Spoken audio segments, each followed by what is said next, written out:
production of Fox Sports. We are Fox Sports. We are Southeast.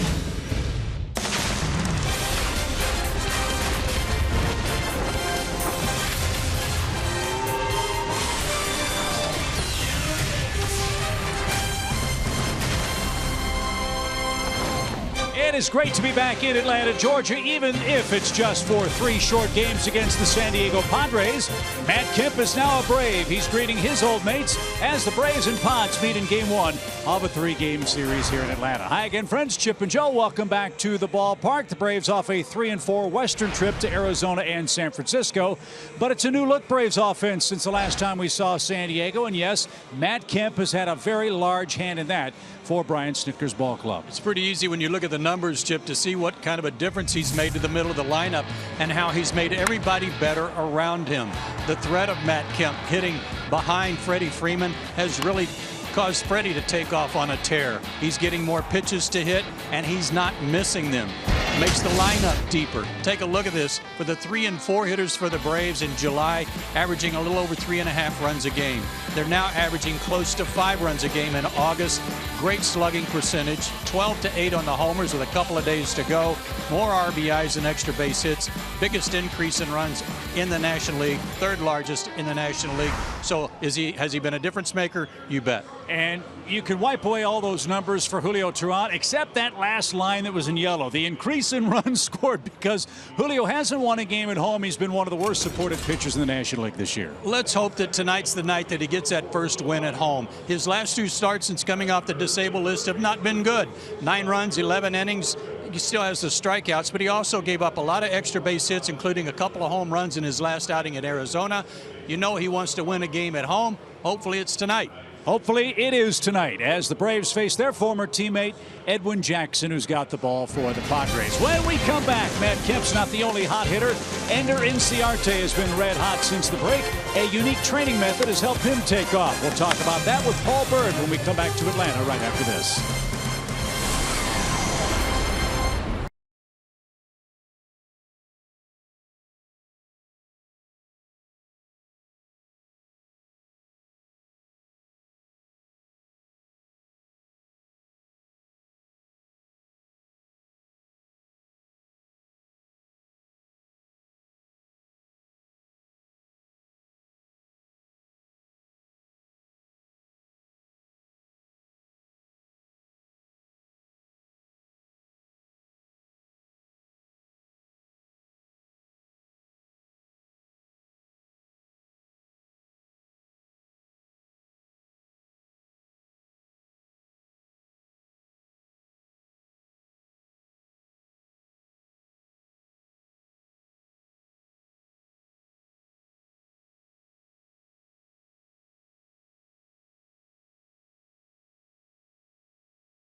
All is presented by Mazda.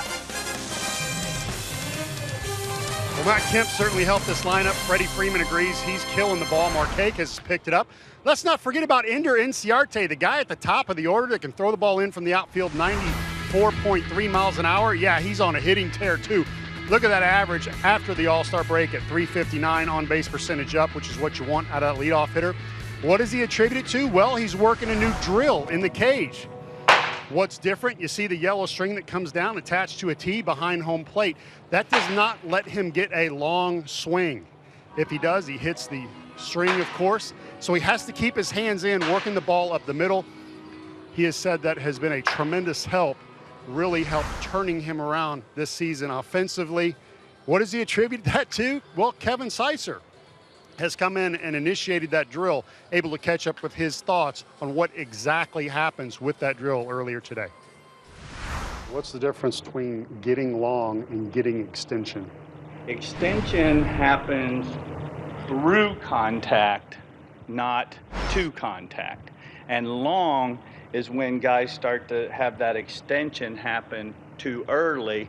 You want to maintain short and then extend through contact, and then that's when the ball jumps. And so if there's long early, we get jammed, we're late, swing and miss, foul pitches off that we should kill. And so maintaining short, I tell guys, you want to let extension happen through contact, not to contact. Is this why when I faced you back in '95 in spring training, you didn't roll over? Possibly. Might have something to do with you didn't throw very hard. Always the velocity jokes. I don't know what's going on here, but hey, I got to tell you, if you were a young teenager or even a college guy, tape this segment, watch that drill, figure some things out. A lot of big leaguers have starting to turn to this. Again, Kevin Seitzer, Braves hitting coach, at the top of his game. We'll be back shortly. Braves, Padres coming up next.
Atlanta. And as Joe said while we were out on the West Coast, this is really like a third stop on a 5-city road trip. Braves have 2 night games, a day game here on Thursday with San Diego before we head back out to Philadelphia and Washington.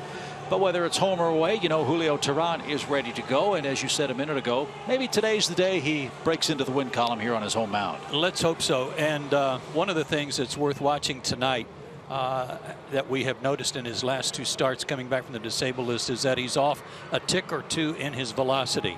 He's down a little bit. Early in the year, he was sitting around 93 on a consistent basis. Sometimes would pop a 94.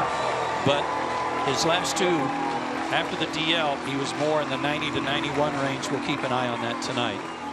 Well, Julio had one of his best outings of the year against the Padres out in San Diego, but this is a very different looking San Diego club. albeit one that is scoring more runs. And, you know, Atlanta doesn't support Julio very well, so we'll see what gives as far as those two contrasts have in store for us. If there's one thing in his advantage tonight, it's that there are no fewer than 4 guys in the lineup that haven't faced him and did not face him earlier in the year at San Diego. So they haven't seen that wicked slider he's got. Let's go to his 4 keys to pitching success. And number 1, it has to do with the fact that he hasn't won a game at home this year. So not so sweet home. Hopefully tonight it will be home sweet home. He'll get that first win at Turner Field. And GPS. As we've been talking about a lot with these starters, mostly the young guys, it also applies to Julio in his last 2 outings, locating that fastball and not pitching to the middle of the plate. His start in Arizona, last time out, 6 innings, 11 hits, and 6 runs. And of those hits, a couple of homers, a couple of triples and doubles. So he was really in the middle of the plate and about belt high. He's got to have a little better location. And I'll be interested to find out from Julio how tough it was to scout this San Diego lineup, because there's so many new faces for Andy Green from our days against them in June. Travis Jankowski, one of 4 left-handed hitters in the lineup tonight. You know all about Will Myers. He's their first baseman. Yangervis Solarte, a switch hitter at third base. Then 3 lefties in a row. Alex Dickerson, Ryan Schimpf, Oswaldo Arcia. Christian Bethancourt, the former Brave, hit 7th. Luis Sardinas is the shortstop. And former Brave Edwin Jackson will pitch and bat 9th.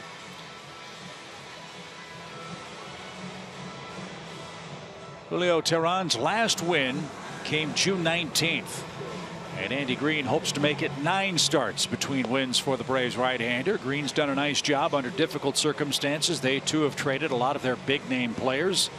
And the Padres entered play tonight at 55 and 75, good for 4th in the National League West. Green, a longtime Arizona Diamondback lieutenant, was their third base coach last year, and in his first season at the helm in San Diego.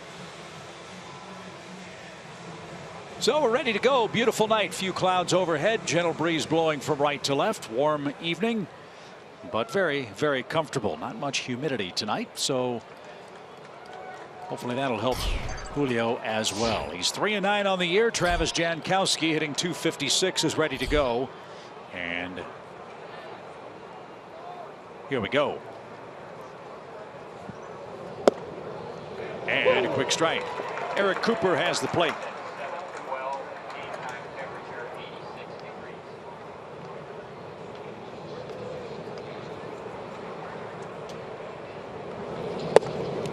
Best to keep this guy off the bases. He can really run. 28 stolen bases for him, and he's only started playing regularly in the last 3 to 4 weeks. Stole home earlier this year on just a straight steal at home. He's their Ender Inciarte. Yeah, he's been on base 25 of 26. Ender's been on base 37 of 38. So there's a good comparison for you. And the Padres do run. They've got 108 steals as a team. Strike 3, late call at the knees. Jankowski's retired. 1 up, 1 down. Good start for Julio. Jankowski had something to say about the pitch before. Didn't like the call. He didn't like that one either, but it was right there, even though it missed the target. That had a little GPS. Here's Will Myers. Myers with 23 homers, 23 stolen bases, one of 11 20-20 men in the history of the San Diego franchise.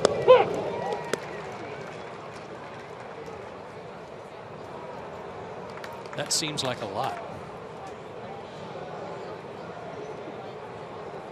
You know how many 30-30 men the Padres have had? No, sir. 0.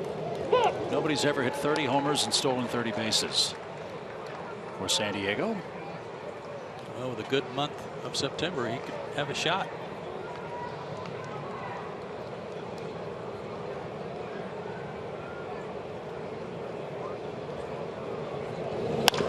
Up the middle, and Julio spears that. And Will Myers is retired.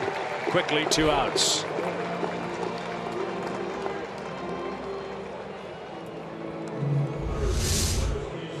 Very nice defensive play here. If he didn't get it, Jace Peterson would have. We talk about Matt Kemp playing against his former teammates. Well, a lot of former teammates for Jace Peterson tonight too. And Matt Whistler pitches tomorrow against his former team. This is Yangervis Solarte. He's a 13 homer man. Switch hitting third baseman. Batting .271 for the year.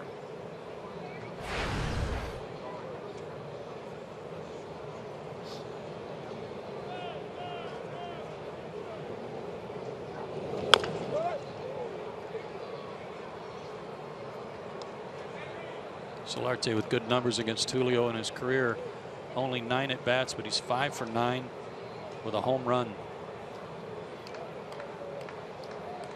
Solarte came from the Yankees in the Chase Headley deal back in 2014. Out of Valencia, Venezuela. And right off his knuckles, getting to the screen.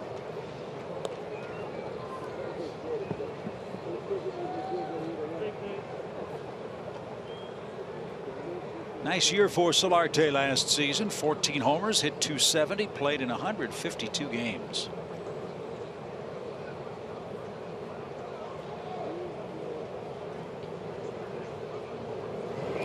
Swing and a miss. Crisp hitting for Julio Teheran. Good velocity at 92 miles an hour. He strikes out 2 of the first 3 he saw and got Myers to tap back to the mound as well. 3 up, 3 down. Here come the Braves at home in the first.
The Braves can jump all over Edwin Jackson here in the bottom of the first inning. Jackson, a former Brave.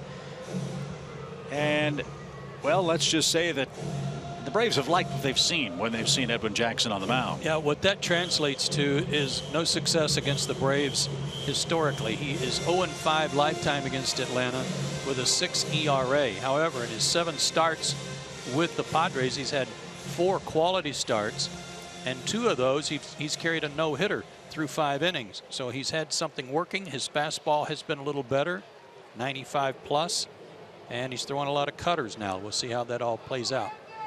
Edwin started the year with the Marlins, was designated for assignment at the end of May, signed a minor league deal with the Padres in late June, and here he is making his 8th start. Jackson has been a well-traveled player. He's got a terrific arm.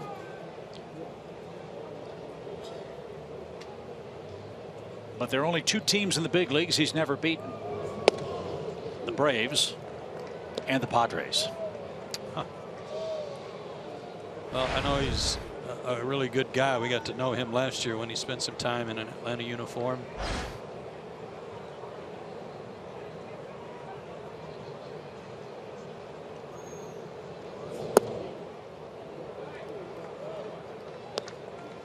He's probably gone 3-0 to Ender Inciarte. He was born in Germany, son of an Army Sergeant First Class.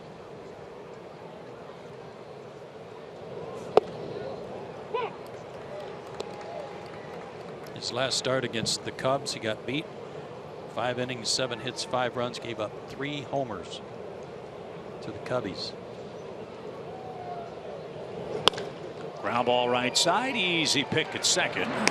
Schimpf is there, and Ryan makes the play on his first defensive chance. 1 up, 1 down.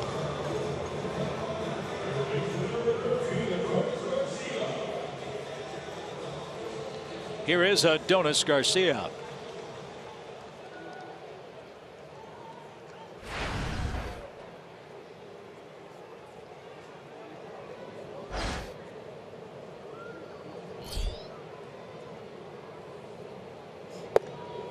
And he takes a strike.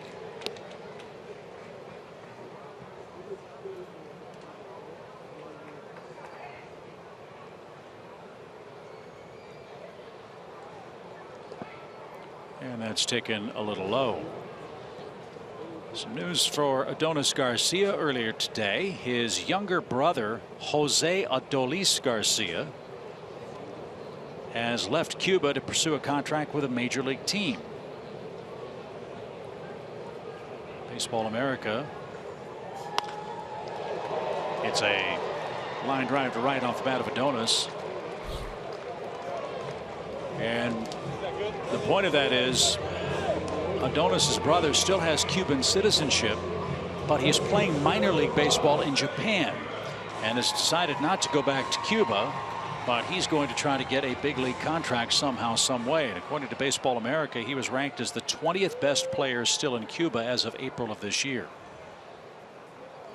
Right fielder, center fielder, and 6'1", 175 is the brother of Adonis Garcia, Jose Adolis Garcia. Well, I hope he's able to land with somebody. 7 for 17 against Edwin is Freddie. Shift on for him with 2 outs, bases empty.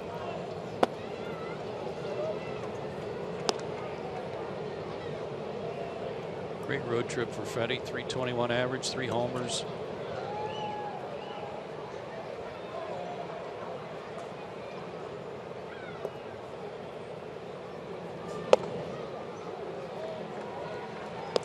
Cutter there at 89. He'll also throw a lot of sliders. His percentage of sliders is very high,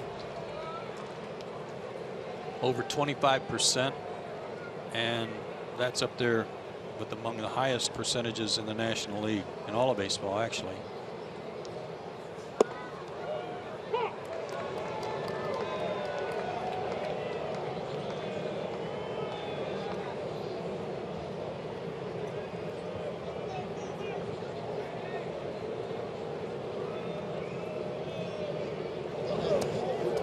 Nowhere near. Freddie Freeman's aboard with a 2-out walk, and Edwin Jackson does a little mound manicuring, and he'll go to the stretch for the first time with Matt Kemp coming up.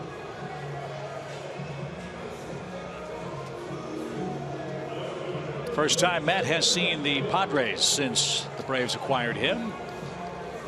Let's just say from the San Diego perspective, it was an acrimonious divorce. The Braves, though, are very happy with what Matt Kemp has given them. And as Joe mentioned in our opening commentary, his presence has dramatically changed the Atlanta lineup.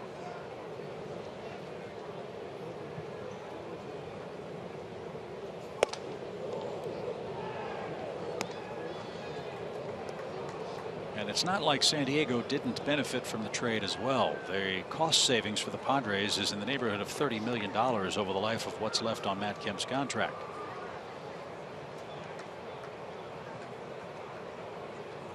One ball, no strikes.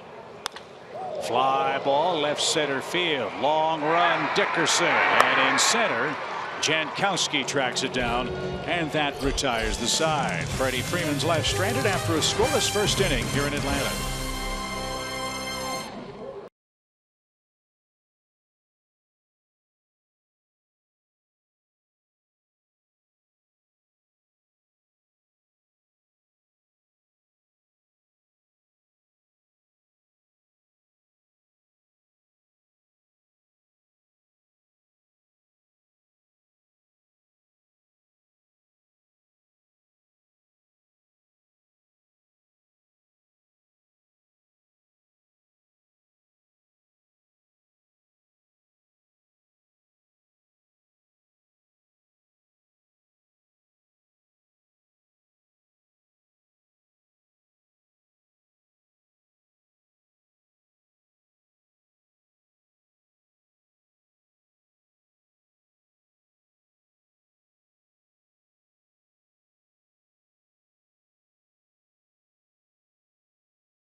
Decide to resume hostilities from the 1980s. I like our chances with Evander Holyfield sitting on our side. Me too, and he's right by the gate. He could get out there in a hurry. Yes. I don't think Kurt Pavakwa or Champ Summers are going to come charging over to the Atlanta dugout if they know Evander Holyfield is standing there. Especially at their age. Yes, exactly. Second inning, Dickerson, Schimpf, and Arcia coming up for the Padres. Good first inning for Julio.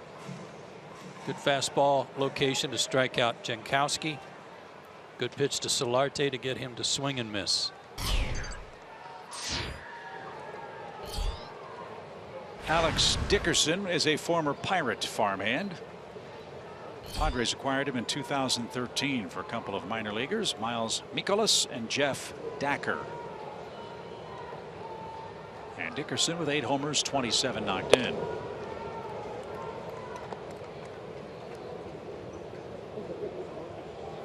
Three straight lefties in order for Julio Teheran here in the second. Oh, beauty.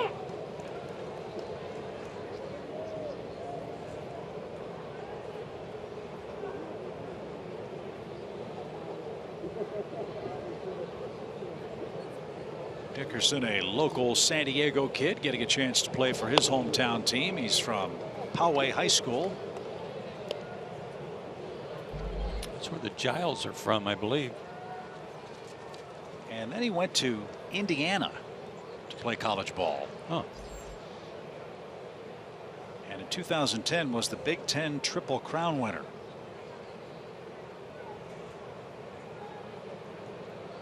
Good sized guy.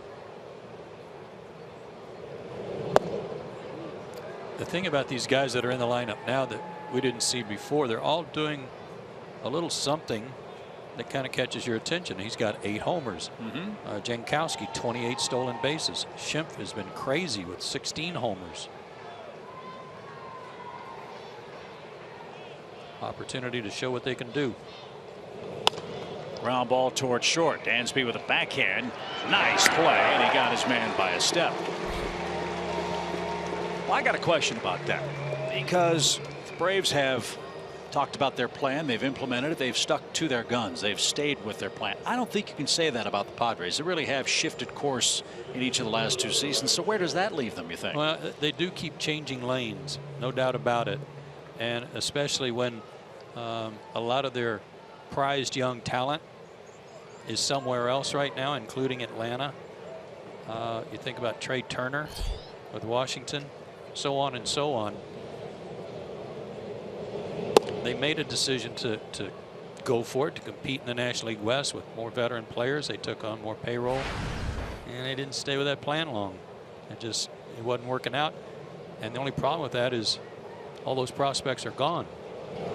So they've had to replenish. So then they've had to turn those higher salaried players into more prospects who may or may not be quite ready to play now. And who may or may not be as good as the ones you traded away. Correct. So that's a challenge. There's no question about it. But here they are, a lot of young kids, including Ryan Schimpf, who was the National League Rookie of the Month in July. All he's done is hit 16 homers since the 1st of June. Former Padre Jed Jerko also has 16 homers since the 1st of June. Check swing, and that should be easy for Julio, and it is. 2 outs. Julio's getting some funny swings from these Padres hitters. Well, again, for most of them, they haven't seen him before. This is his first at bat. Schimpf against Julio. That was just changeup. He tried to stop his swing, but it was going to be a strike. You know what? That had like a slider spin. But it definitely had him fooled. This is Oswaldo Arcia. He's 1 for 6 with the Padres. He's played with Minnesota, Tampa Bay, and Miami this year before ending up in San Diego. So he's the captain of the all Samsonite team and playing right field tonight. This guy had some big numbers though in Minnesota when he was there, didn't he? 13 and 14. Yep. he tries to split the gap in left center, and it'll die in front of Matt Kemp. He's going to try for two. The throw is going to be late, and Arcia with a hustle double is aboard with 2 men out.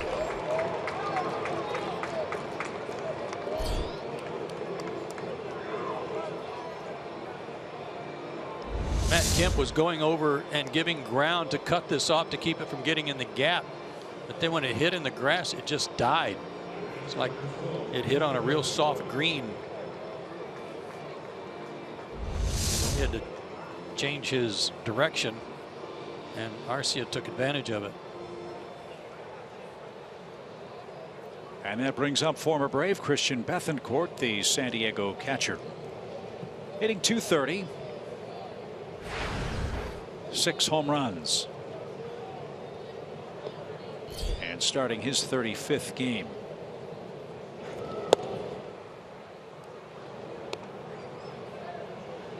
Hope this guy figures it out in San Diego. It wasn't going to happen here with the Braves. He has a terrific arm behind the plate, great physical tools, but never could get on a roll here with the Braves.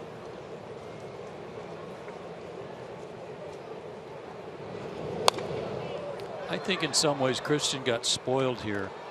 He was being moved up the ladder without really putting up the kind of numbers that you would expect a guy to do. Top prospect, but when he got here, it was a challenge to stay here and work on his game and get better. And it didn't come as easy as he thought it would. I mean, you look at his offensive numbers in the minor leagues, you think, wow, this guy's got a chance to be a real good hitting catcher.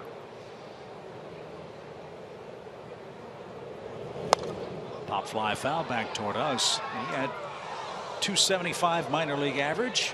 Didn't hit a lot of home runs, but certainly was a respectable power threat. I think what disappointed the Braves the most was his defensive approach. Yeah, the raves about his defensive abilities were never matched here and never able to apply them at this level. Not in a Braves uniform. So maybe a fresh start will get Bethancourt going. Teheran knows all about him. He's ahead 1 ball 2 strikes. Another fly ball headed for the upper deck. There's a 93 fastball. That's good to see.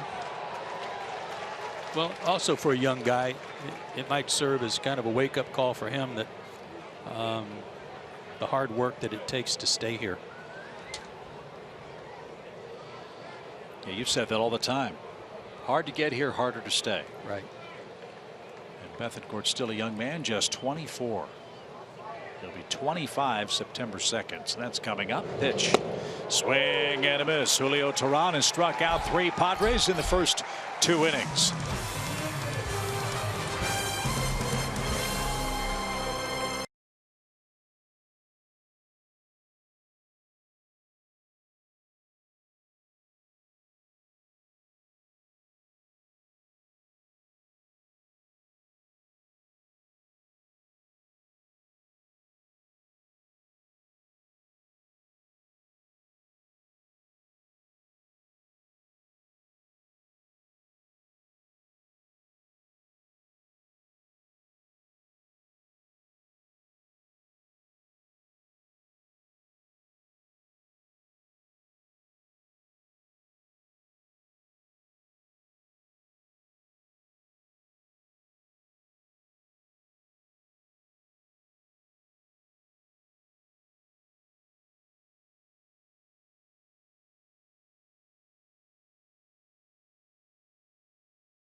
Nothing, bottom of the 2nd. Going over to talk to Christian Bethancourt before the game, I said, what's the toughest part of coming back to Atlanta? He said, my friends. Specifically, one of his best friends, Julio Teheran. Now, guys, I got to tell you, when San Diego played the Braves out of third place, Bethancourt sent over some, as he calls it, Latina food. That's arroz con pollo. That's my best, guys. That's chicken and rice. When he came here into town today, he had a plate of food waiting for him in that clubhouse this afternoon, him and a few other guys. He sent a message over to Julio Teheran, who sent that food to him, and said, I appreciate you trying to butter me up, but you know I still got to get a hit off you guys. Julio did not respond back. That tells me he's all business. Back to you guys. As we just saw, Paul, he struck him out. No quarter given there, just a little food. The multilingual Paul Byrd with us tonight. That was spot on, wasn't it?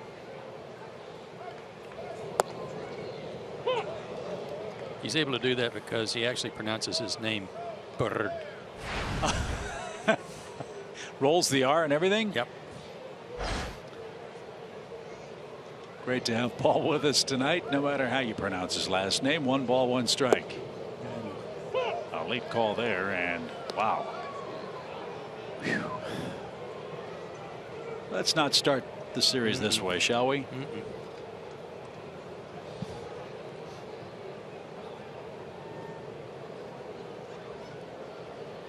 One ball, 2 strikes. Now it's even. And 2-2.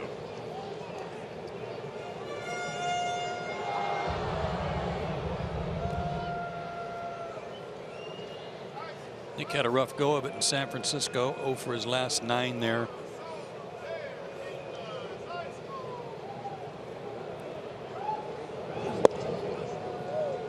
Part of that was, of course, having to face Bumgarner that last day. That's never a happy day. Was for Ender Inciarte, though. Triple and a double off of him. That was impressive. Full count pitch, and Nick spoiled that. He'll stay alive. Giants are home tonight. They'll face Arizona in a 2-game series. LA's in Colorado. They've got to face the Rockies. Blasted them last night.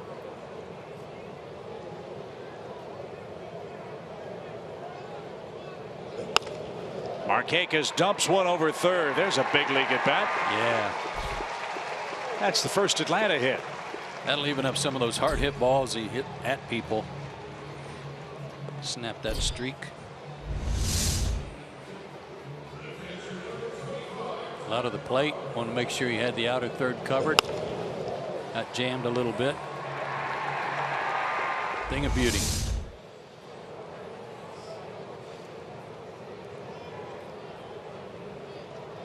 Leadoff man aboard for Tyler Flowers. Braves catcher at 265. He's hit 7 homers and 25 RBIs.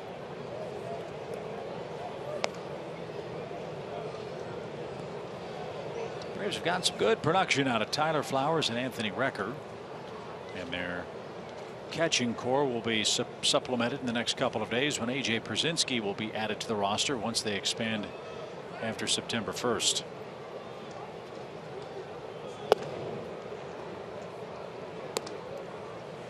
Cutter at 90 to a good spot.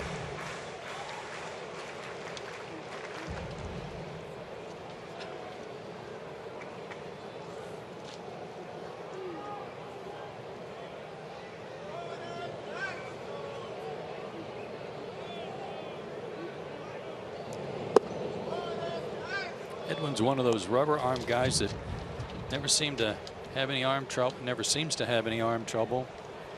Takes the ball for every start when he's in the rotation. Can work out of the bullpen seemingly every day.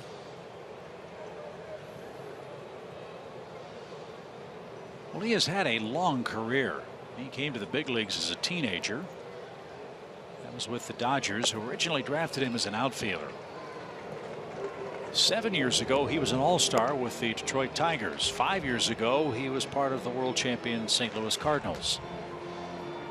And while you might say, well, a man that's been with 11 teams, that's a problem. Well, no, that's not the case. This guy's been a valuable guy who many teams have acquired, thinking maybe we can unlock the key to consistency for Edwin Jackson. As he missed inside and finds himself in second inning trouble. Second walk, 2 on, nobody out. 4 walks in those 5 innings against the Cubs certainly hurt him.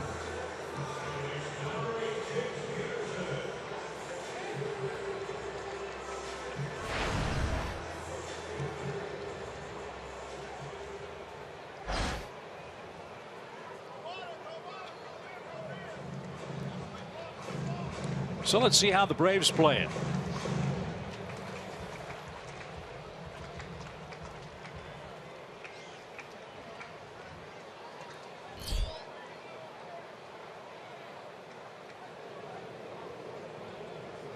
Jace has knocked in 22 runs and he's hitting .258.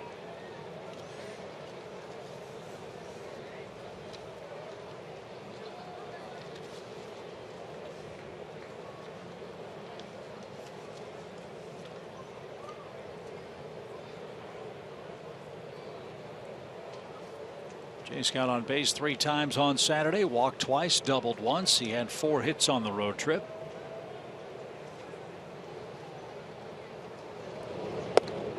After a red hot spell since his call up from AAA, he's in a dry spell now, hitting .190 over his last 22 games.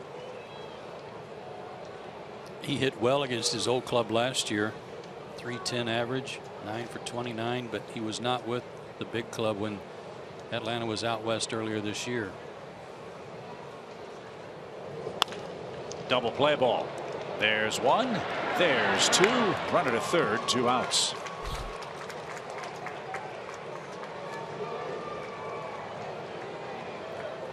So Dansby Swanson, the 8th place hitter's coming up. They have the luxury of walking him if they want to get after Julio Teheran. Let's see what San Diego does.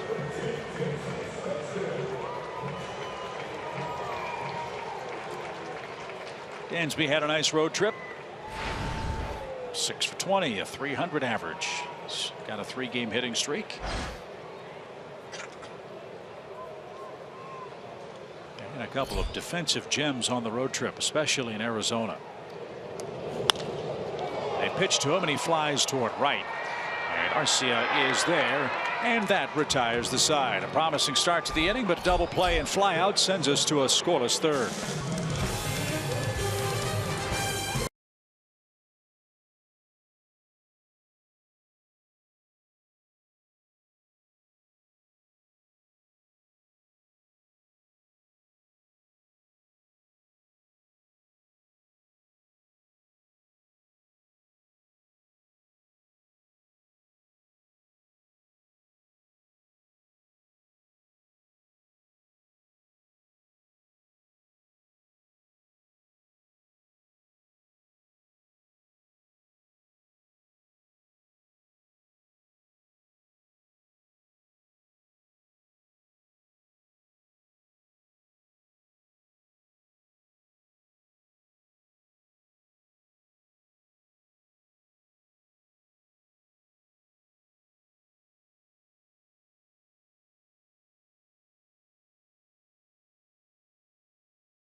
Welcomes 25 middle school students from After School All-Stars Atlanta.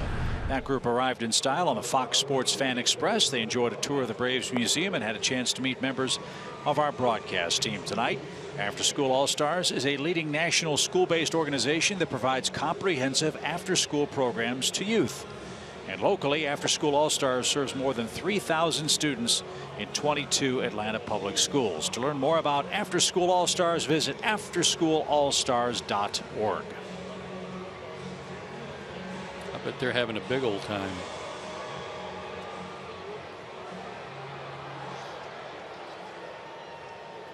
And on a beautiful night, they have seen 2 scoreless innings pitched by Edwin Jackson and the Braves' Julio Teheran, who's ready to go here in the 3rd. Sardinas, Jackson, and Jankowski are coming up.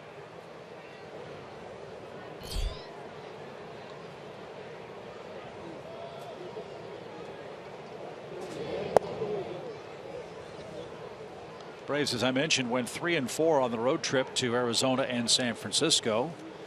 And they're trying to finish their play against Western Division teams with a flourish at home against the Padres.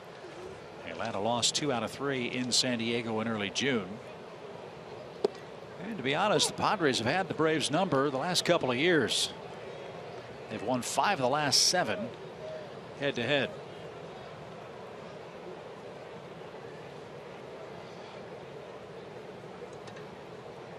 Sardinas, a former Seattle Mariner. It's a line drive to second for an easy out. Jace Peterson's there. And that's how the top of the 3rd starts.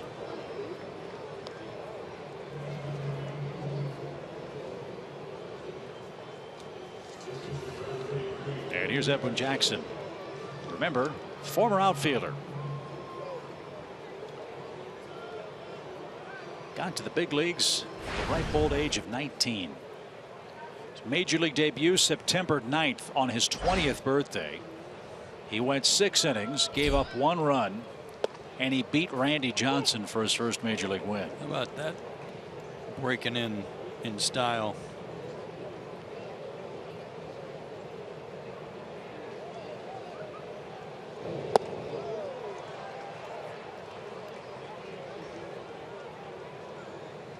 In 2006, Jackson was traded to Tampa Bay for Danny Baez and Lance Carter.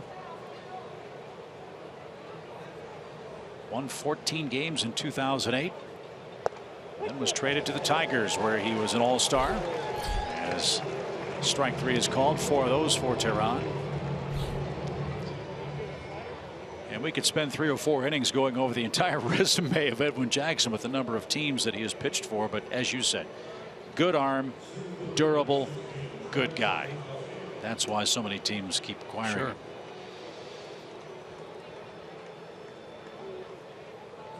There are other pitchers like that that are, I'll say, not as durable and probably a lot wilder from a command standpoint that get repeated opportunities too.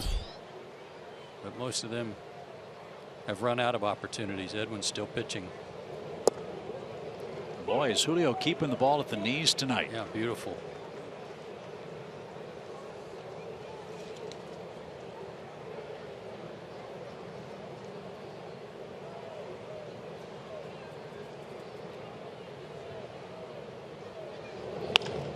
Right back up the middle. And Travis Jankowski has a base hit. He wasn't going to let the count get to 2 strikes. And that's the 2nd San Diego hit. You got to watch him. As Joe mentioned, he can really run. Remember earlier on the ground ball by Will Myers, it was to Julio's left, so he was able to glove it because he kind of falls off to the first base side. Anything hit the other way, and that was a changeup that he left upstairs. When he falls off, if it's hit behind him, there's no way to recover defensively. But he's got a good move. Maybe you can pick him off. Will Myers tapped out.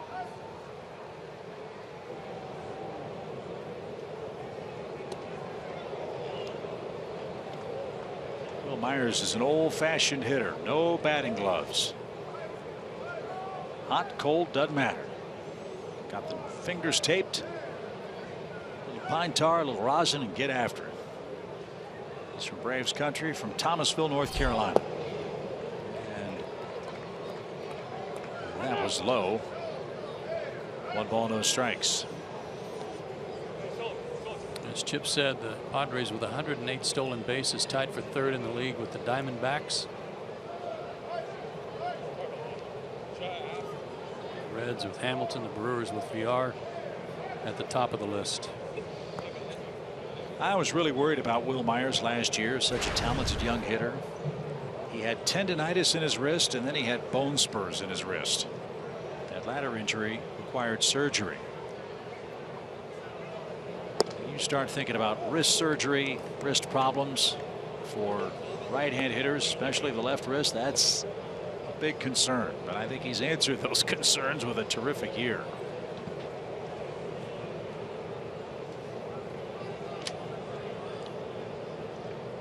Originally a Royal, then went to Tampa Bay, then San Diego.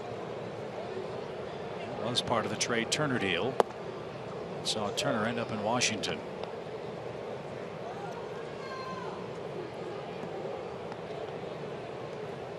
Wil Myers has had a terrific year. 23 homers, 73 driven in.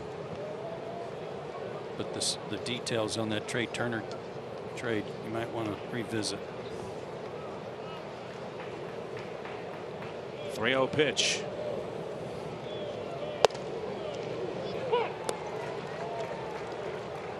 Gerardo Reyes, Jose Castillo, Ryan Hannigan, along with Wil Myers to San Diego. Bert Smith, Rene Rivera, Jake Bauers to Tampa Bay.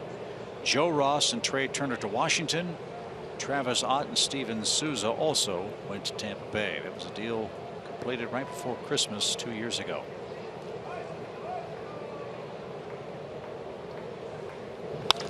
Ground ball. Braves had Myers played perfectly, and Teheran is getting the ball on the ground here in the first 3 innings. 2 hits for the Padres tonight, no runs, and Julio goes to work next.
How I can say it? I'm Julio Teheran. Yeah. I'm from Colombia, and I like to smell good. That's one of our favorite sound bites from any of the Braves players this year. It's been one of the best ever. Little crack on the shin guards to his pal. Bethencourt's giving him some heat because he struck him out. Mm-hmm.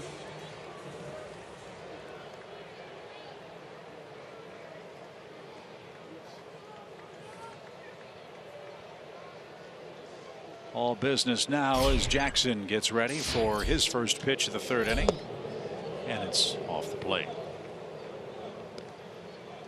Well, the scouting report for Edwin Jackson: first 50 pitches, the opposition usually doesn't do a whole lot.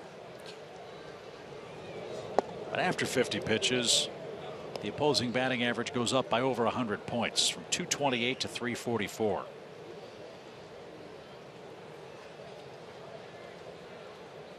He's been pretty economical. A couple of walks, but a double play helped him in the 2nd. And he drops one in for Julio. 2 balls and a strike. Oh, one of the knocks on him has always been that his fastball is very straight. He throws hard, but very little movement on it. Julio with a line drive to right. Arcia can't get it. That's going to roll to the warning track. And Julio Teheran has a lead-off double to start the Atlanta third.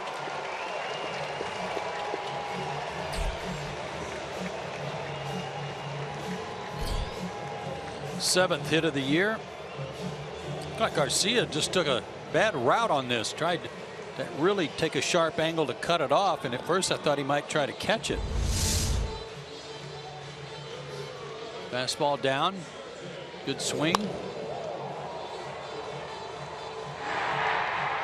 just took a real sharp angle over there and trusted Jankowski to back him up.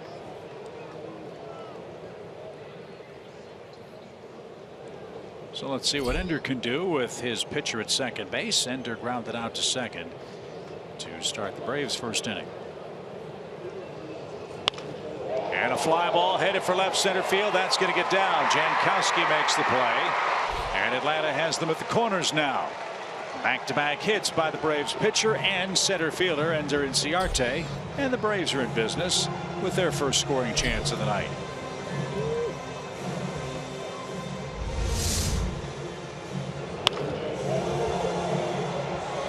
That almost got in the gap.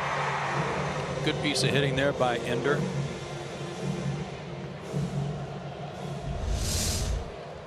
.35 pitches so far for Edwin Jackson tonight. Only one swing and miss. Hence a straight fastball. Of course, they haven't all been fastballs, but he's been in the middle of the zone. Base hit to left. 3 straight hits for the Braves. Adonis Garcia makes it 1-0.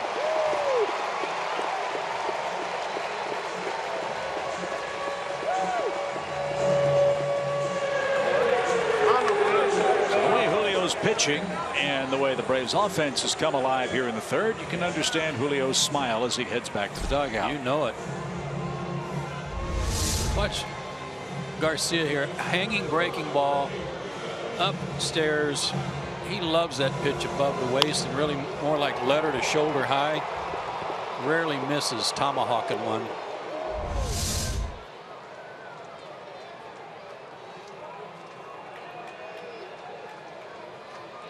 So 3 hits on the last 3 pitches thrown by Edwin Jackson. Now he's got to face red-hot Freddie Freeman, who walked in the Braves' opening inning. In case you missed it, Freddie on the off day set a new major league record for the fastest time a new dad could assemble a baby stroller. Oh, really? Yes. Okay. Freddie's wife. Let somebody else do it? Nope. That would have been what I would have done. But yes, 15 minutes. He had the stroller put together and ready to go. I'm impressed. And no pinch fingers. No pinch fingers. Nope. Maybe a few, shall we say, off-color remarks at the instructions. However, the job got done in record time, and got away. The Freemans are ready to welcome their first baby any minute. That's a wonderfully exciting time for the entire Freeman family. 2 balls, no strikes. And now 3-0. Leadoff double turns into the first run. Inciarte and Garcia have followed with hits. Now the big boppers are coming up with a chance to put a crooked number on that scoreboard.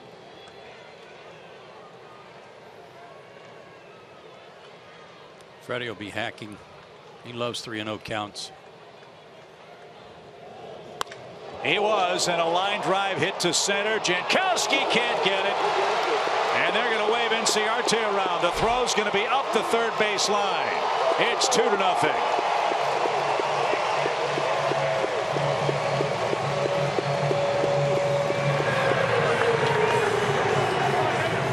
This was roped to center. Good effort by Jankowski to try and make a diving catch.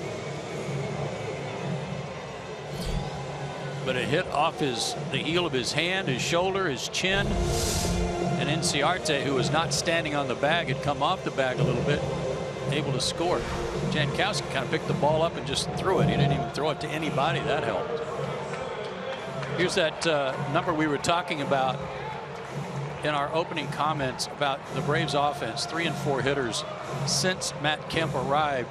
How much better the 3 and 4 hitters have been since his arrival, but really the average runs per game, how much it's affected everybody in the lineup and how much deeper the lineup is. I would ask Paul about that, because it's so interesting to me that the addition of one man to a lineup can make such a big difference in how the lineup lengthens and the threats that are in the middle of that attack. And Paul, you've seen this firsthand from the mound as a major league pitcher. How tougher is it to face this Braves lineup, or a lineup that you saw maybe early in the season that makes a big change? As Kemp pops this one up into shallow center, Jankowski makes the play, and there's out number 1. Well, guys, it's a great point. And, you know, I can tell you firsthand as a pitcher, it's not just if someone is a good hitter hitting in front of someone or behind someone, it's whether or not they can hurt you. So, not taking anything away from Tony Gwynn, he's an incredible hitter, but I know that he's not going to leave the yard a lot. So when I see Matt Kemp 10 home runs after the All-Star break, I know I have to respect that, and so I have to pitch to everybody. I can't pitch around somebody. So when we traded for Kemp, I feel like we got 1.5 players, not just Kemp, but it makes other guys like Freddie Freeman better as you see his numbers go up, because they have to respect. And let's just face it, you can't pitch around everybody. So that's kind of my thoughts. And one more point on that, Paul, too. The way the lineup is stacked tonight, it's left, right, all the way up and down, 1 through 8. Left, right, left, right, left, right. That poses some problems, too. And for a while this year, you had Freeman and Markakis back-to-back a lot of times as 2 left-handed hitters. You did, and I don't want to take anything away from the other hitters. You know, again, I like the way this Braves team is coming together. But you look at Inciarte at the top. Now, all of a sudden, he's getting on more opposite up. And he puts pressure on the pitcher. So when you have a guy that may steal, now the pitcher has to rush. So the 2-hole hitter now is getting better pitches to hit. You mix in that with Kemp in the 3-hole. Now I know that I've got to make pitches to him because Freddie Freeman's coming up. So now all of a sudden you're on high alert. Everybody's kind of settling into their role, if you will. And let's face it, we needed another big power bat. And I think Kemp has changed this lineup dramatically. I liked what you said a minute ago, Paul, about you really get 1.5 players because of what he presents in the lineup for the other guys. I thought that was a real good call there. And as Chip was saying, left, right, all the way through. You're able to do that. There were times this year where Freddie or even Brian, after he took over, there might be Freeman, Markakis, Przinsky. You know, there might be 3 lefties in a row. There might be 4. And as the game went on, if a lefty came out of the bullpen, it made it that much tougher in key situations. You know what it's like for me, guys? It's like a pitcher that has 4 pitches. Now he can give you different looks. He can mix it up when you face him 3rd time through the order and you're not sure what you're going to get. I think it adds tremendous flexibility that Snitker can now use in that lineup. As you said, Chip, give people different looks, righty, lefties, guys are backing each other up. And yes, so there are certain players that when you get them, you don't need a totally new lineup. You need a few key players that makes everybody else better, and that revamps your team. Bases loaded for Tyler Flowers after a walk, and that's fouled away. I'm not a believer in small sample sizes, but the numbers are what they are. Braves are last in the National League in runs scored. They're 7th in the month of August. So something's working, and yeah, to go from last to the middle of the pack, that says a lot.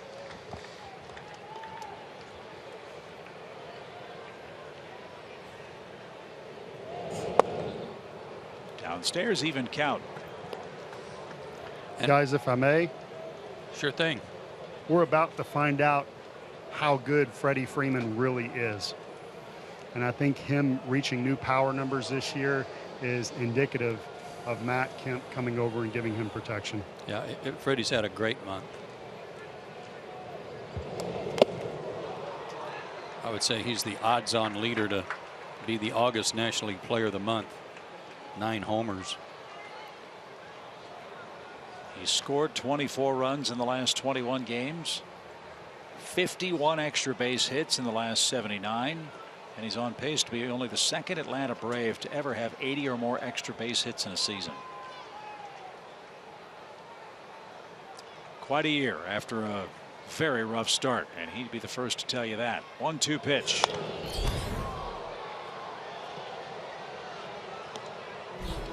Tyler Flowers has benefited from this lineup.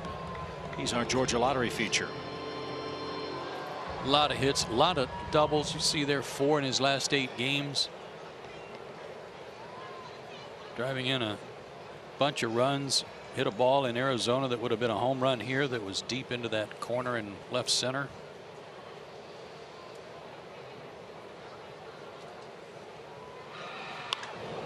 Fly ball. Arcia drifts back. Still going back. He's run to a spot. There's the catch. Garcia will tag. He will trot home and score. Freeman moves up 90 feet as well, and the Braves are playing ABC baseball in the 3rd inning. It's 3-0.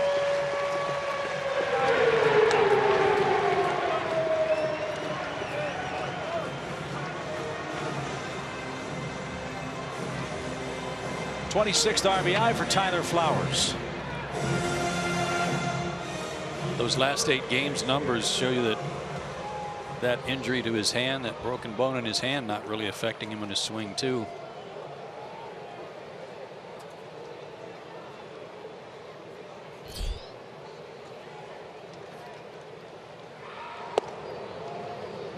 One ball, no strikes for Jace Peterson, who was doubled up back in the 2nd.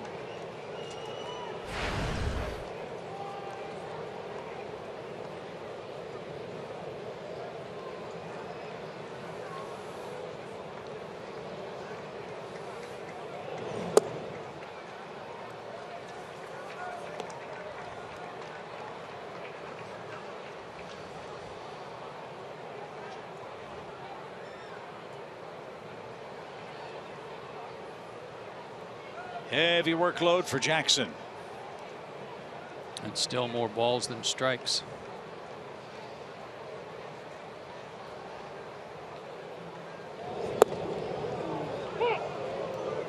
There's a pitcher's pitch. It's 2-1.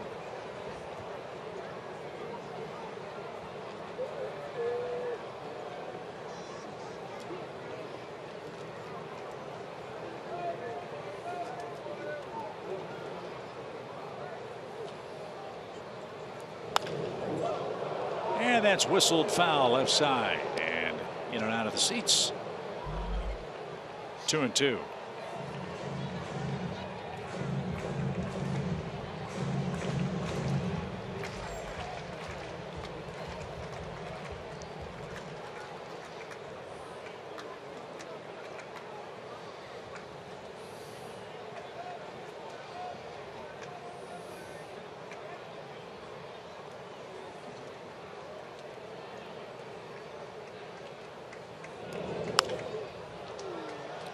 Lifted left again and no play. One of the very few uses of his off-speed breaking ball that was in a good spot.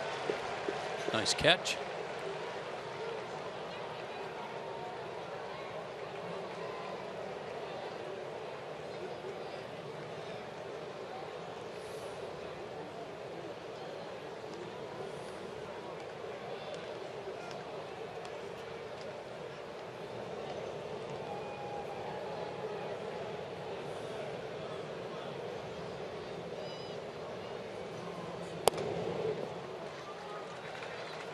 Full count. Another guy working hard is Bethancourt. Not necessarily on so many balls in the dirt, but his fastball is so far away from the zone, he's got to corral them.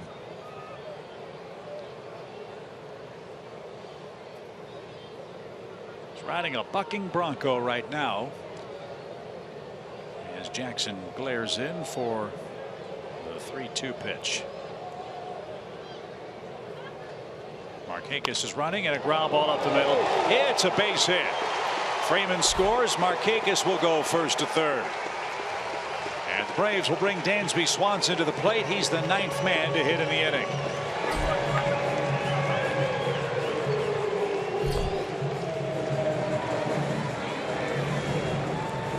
Jace earned that RBI. Good at bat, fouled off some good pitches. Key 2-out hit, pick up that 4th run.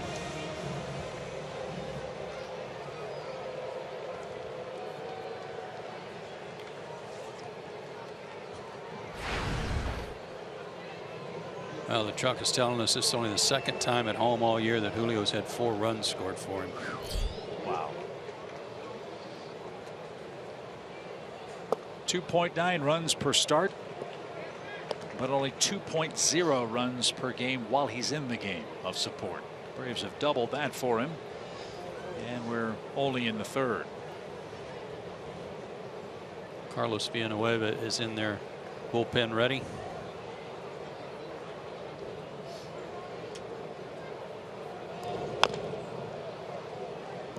A bouncer foul, 1 ball, 1 strike. Jackson's going to need at least 30 pitches to get out of this 3rd inning. Again, second time through. Has not gone well for him. And it started with a leadoff double by Braves pitcher Julio Teheran, who's in the on-deck circle again.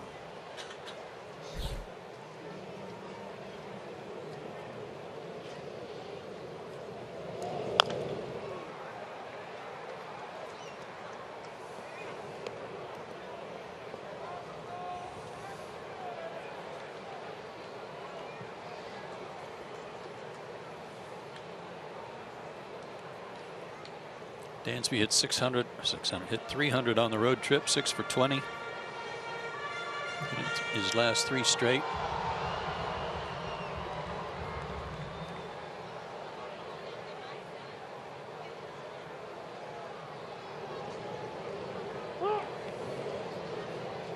Bethancourt wants time.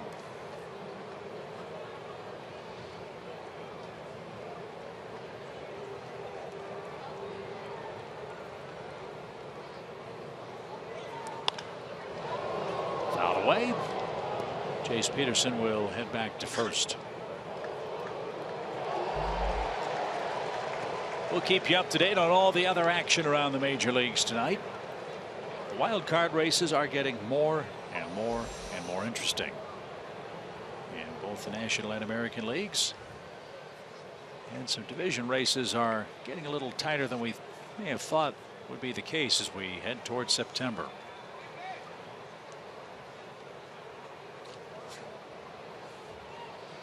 1 ball, 2 strikes.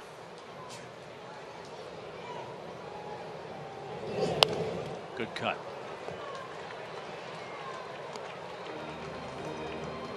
Dodgers lead the Giants by 1.5 games. Washington and the Cubs have huge leads in their divisional races. Toronto, Boston, Baltimore separated by 4 games in the AL East. Cleveland, Detroit, and Kansas City separated by 5.5 games.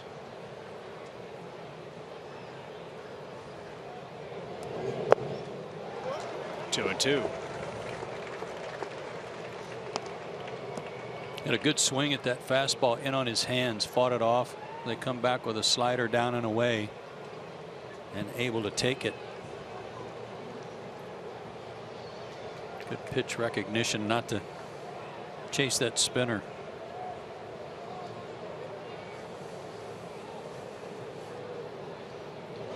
Jace is running a line drive into center field, a base hit. The Braves are 1st and 3rding Edwin Jackson to death here in the 3rd inning. It's 5-0. Second big league RBI for Dansby Swanson. And Andy Green doesn't want to, but has no choice but to go get his right-hander Edwin Jackson, as the Braves have touched him for 5 runs on 7 hits. Oh man, a pitch up at the letters to Dansby, leveled off on it. Boy, was that a nice swing. Hitting it right back where it came from. His 2nd RBI. Short night for Georgia native Edwin Jackson. Braves touch him for 5. Atlanta's in the Padres pen early.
4 pitches in the 3rd inning before he was chased, and San Diego brings on Carlos Villanueva. See an ERA for him that's almost 6. Just reading some notes on him that kind of hard to believe. Teheran skies to center, and that will retire the side. Last 23 hits he's allowed, 7 of them have been homers. Yikes. Well, you want a big inning? When the pitcher starts with a hit, well, 60% of the time it works every time. 5-0 Atlanta as we get set for inning number 4. Game 1 between the Braves and Padres.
Is sponsored by Delta Airlines, your local Ford dealer, and Xfinity. X1 from Xfinity will change the way you experience sports.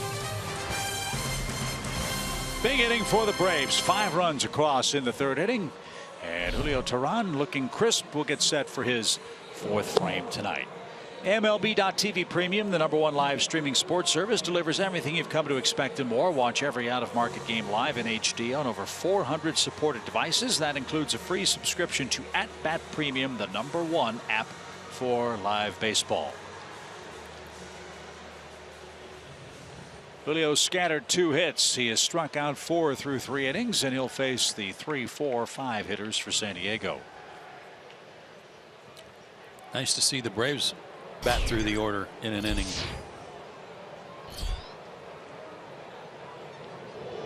Ten batted, 5 scored. As Yangervis Solarte digs in.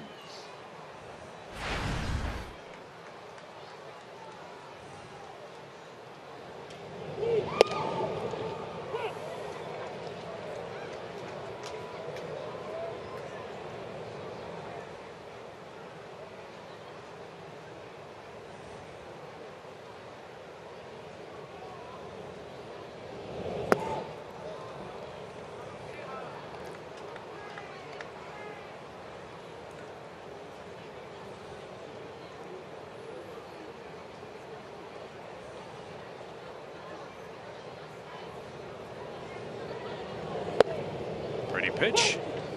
It's 2-2. Can't you just hear Dean Martin if he were a PA man? Loving this guy's name, Solarte.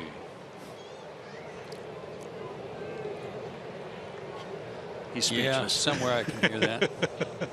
Yep. Nightmares probably. Driven toward right.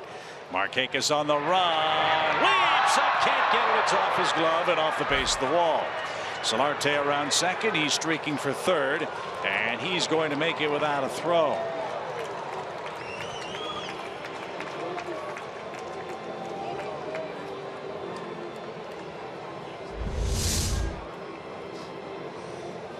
Oh, pitch up. Boy, he got on top of that one, too. And I thought Nick had it. Timed his jump right, but it hit off the backside of his glove. They'll score at a triple. The first of the year for the Padres third baseman. Now Dickerson's up. He bounced out to short. I think we've seen enough of opponents' triples lately, haven't we? Yeah.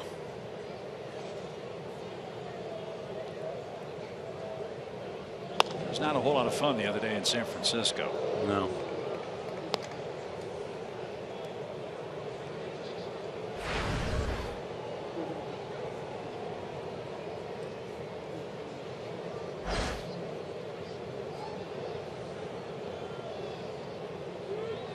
No balls and a strike. Popped up. Long run, Markakis near the line and in foul ground. He is there. There's the catch. Runner tags and slams on the brakes. Well, that helps. Dickerson pops out, one away.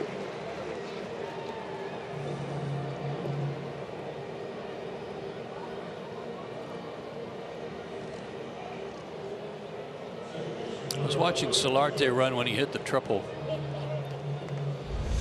and it wasn't blazing speed around for the triple. Just that after it hit off of Nick's glove, it rolled quite a ways away from him. So I don't think he's got the kind of speed that would be able to just automatically score on that.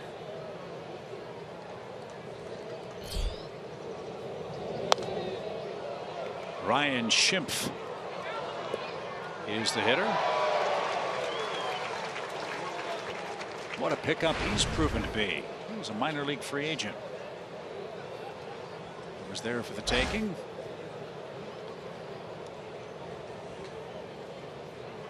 And Schimpf with 16 home runs.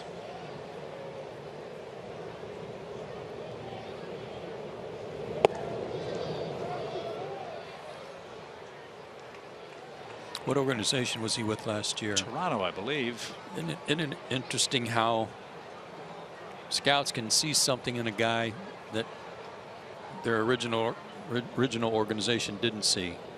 You know, I think this guy could. I'm sure they didn't say, "Oh, well, we'll get him to the big leagues and he'll hit 20 homers for us after June 1st." But they do see something that makes them believe, you know what, this guy's got some power and he's a middle infielder. Well, he had power but never high batting average. I think that's maybe what soured him with the Blue Jays. Hit 189 at AAA 2 years ago. Hit 200 at AAA last year. Minor league 242 average. But you're right, he did hit 20 home runs a time or two. Just missed. Well, middle infielders, especially second basemen with power, take a chance on them. And his minor league career average 242. That's exactly what he's hitting in the big leagues entering today's play. But to hit 16 home runs in Petco Park, pretty impressive. Or I should say, to hit 16 home runs for a team that plays in Petco Park is impressive. Yeah. Well, and I think about the young man the Braves got from the Rangers, Demerit, who was playing Travis, A-ball, yeah. and he had 25 homers at A-ball. He's a second baseman. I don't know if that's where he'll play in the big leagues, but again, catches your attention. Middle infielder.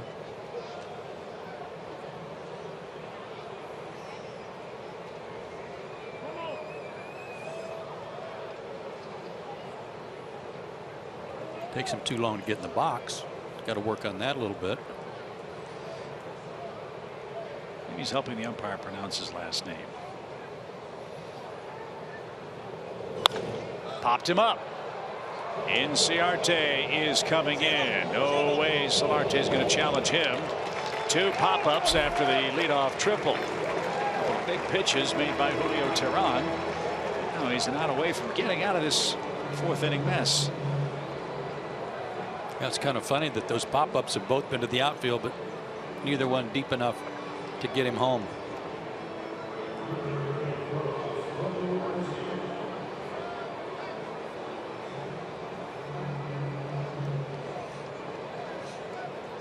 Oswaldo Arcia, the older brother of the Brewers' Orlando Arcia.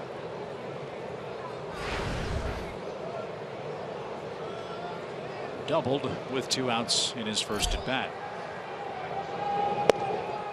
And that's taken high. 1 ball, no strikes.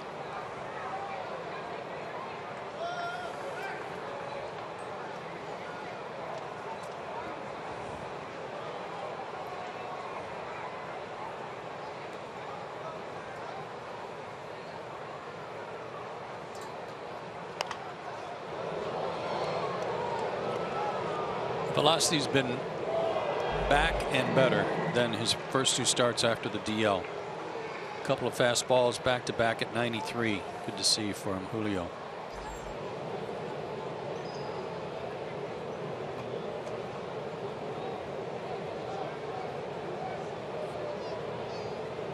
Julio had one of his best games against the Padres June 8th. 2 runs, 5 hits, 8 innings. As this one's hit a mile high to right. Markakis back at the wall as far as he can go. Leaping try. Cannot get it. It's a home run. So Oswaldo Arcia hits a majestic home run into the wind just out of reach of Nick Markakis. And the Padres get a 2-out, 2-run homer to cut the lead to 5-2. They wanted to go upstairs, high target, and actually that was pretty close to where Tyler Flowers had his glove. But couldn't get it by him.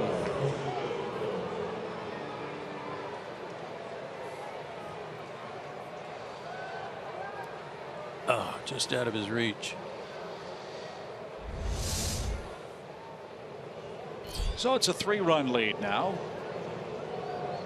And Christian Bethancourt, who struck out his first time up, will dig in. Broken bat. And a roller to third. That should be easy, and it is, to retire the side. 2 runs, 2 hits. Arcia's 7th home run makes it a 5-2 Atlanta game in the 4th.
For the Braves here as they lead at 5-2. We talked about Ender's workout, trying to stay inside the baseball with that rope that Kevin Seitzer had constructed to make sure he doesn't go out around pitches. Look at this. This is a great demonstration of just that type of drill from another guy. See the knob of the bat there? That is staying inside the baseball and then getting the barrel through. He didn't go out around it. He took the knob to the ball basically, and that was a great demonstration of what Ender works on with Kevin Seitzer.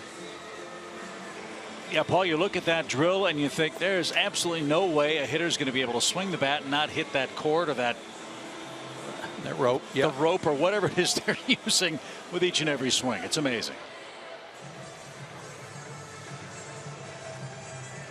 There he is, guys, Kevin Seitzer. And I had to know this as a pitcher because they always tell you, don't let him get extended. Don't let him get extended. So I had to know what's the difference between a long swing and getting extension. You don't want a long swing. You do want to get extension. What's the difference? And he said, Paul, Extension is what happens after you make contact with the baseball.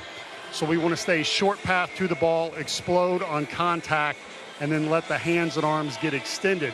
If you do that early, before contact, a lot of times you'll get that good long swing and roll over. And I got to know from Joe Simpson, because I've always evaluated hitters facing me. So when I see that from the side, I was learning a whole lot of stuff today, and I'm sure Joe can speak to that way better than I can. Paul, I don't know if you saw that that replay of the swing of Arcia on the home run. I did. But, I mean, that is exactly what Ender has been working on.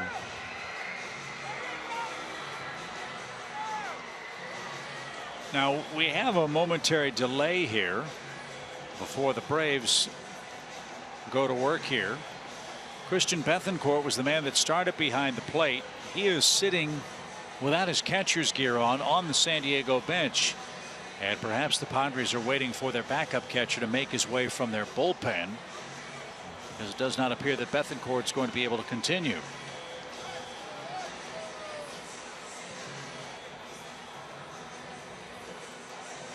Not sure if there's anything physically wrong with Bethancourt. I was writing down the result of his at bat in the 4th inning, so I can only assume he ran hard down the first base line. If he didn't, maybe he's being pulled as a result of that. Well, I think he would have been taken out a lot sooner than this. Well, he was the last out of the inning, so if good point. If Green was making the change, it would have to take a minute for Derek Norris to make his way into the dugout.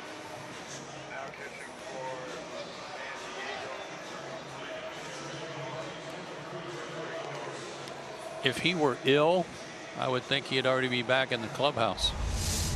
Here's the ground out. I think that's your answer. I think it is too. Unless he's hurt. But a strikeout and a ground out. Bethancourt very slowly jogged to first base, and maybe Andy Green sending a message to Christian Bethancourt. Won't know till after the game. So Norris takes his place behind the plate. And the top of the order is coming up for Atlanta against Villanueva.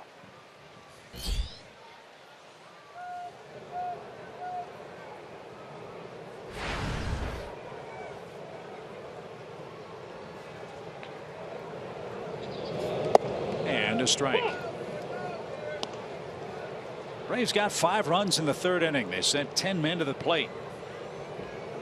They had 4 consecutive hits. The first of them was a double by Tehran, then 3 hits on 3 pitches off of Edwin Jackson, who trails in the game 5-2.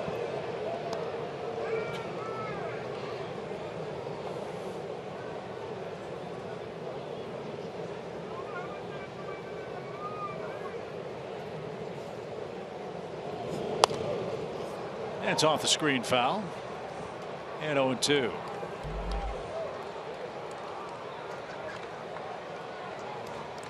Ender's bat stays in the strike zone a long time, thanks to that shorter stroke that they've been working on.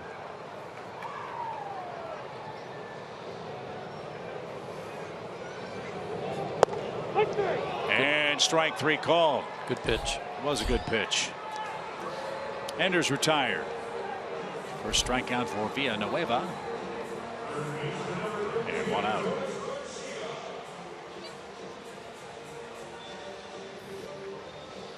Villanueva's a 4-pitch guy.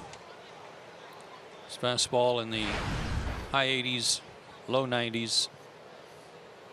A lot of sliders, curve and change. Sliders his primary out pitch.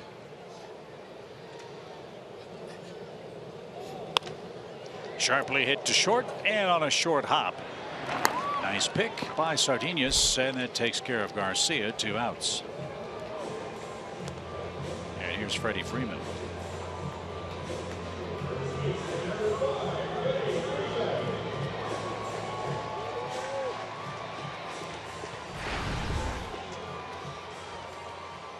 You know, that's something you just never used to see.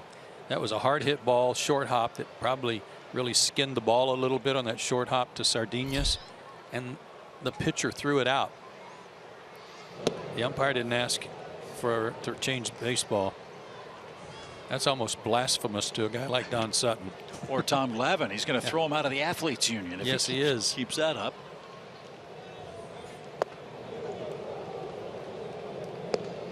Guys that knew what a scuff meant could make that ball sing and dance. Yeah. Right? Yeah, much like Dean Martin.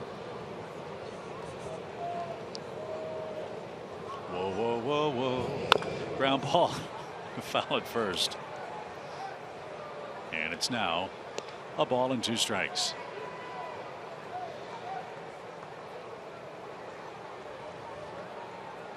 Since June 1st, Freddie Freeman hitting .314, 51 extra base hits, a 1.052 OPS. The 4th highest on base plus slugging in the majors. But he'll be retired here in the 4th inning as Atlanta goes quietly 1-2-3. 5th inning now, 5-2 Atlanta.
Hitting, you see the Braves lead the Padres 5-2. Want to take a moment and send out our best wishes to our pal and colleague Craig Sager of TBS Sports.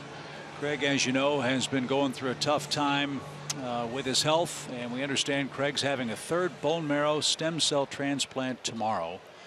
And all of us have had the good pleasure of knowing Craig, working with Craig, admiring his work, admiring his courage. Craig, what you and your family to know, all of us at Fox Sports are praying for you and for a very successful outcome starting tomorrow. We're all with you.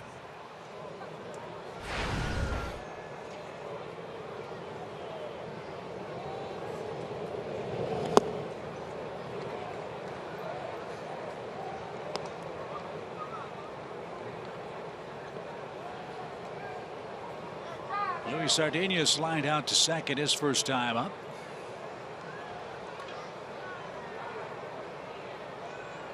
He's getting a chance to play for Alexi Ramirez today, because Alexi Ramirez is 1 for 21 lifetime against Julio.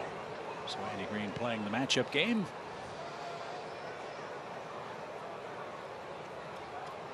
Villanueva next. Then the top of the order for the Padres, and a line drive. Freeman almost mistimed his jump, but he made the play. 1 down. It's kind of like the line drive hit at Chase Peterson by Sardinas in the 3rd inning. Chase was ready to jump, and then he realized, oh, this only hit high. Better safe than sorry, though. Go ahead and get up there and get it.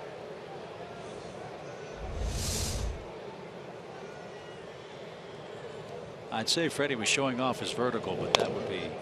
I was just going to ask you think he could dunk? Probably. Think he can dunk 2-handed? Probably. back over the back of his head? Two-handed? Basketballs or donuts? Oh. I know he could do that. Basketball. No, I don't think so. What do you think? Oh, I don't know. Really? Yeah. Backhanded? Yeah, I mean, even from a standing jump. He's 6'5". Yeah.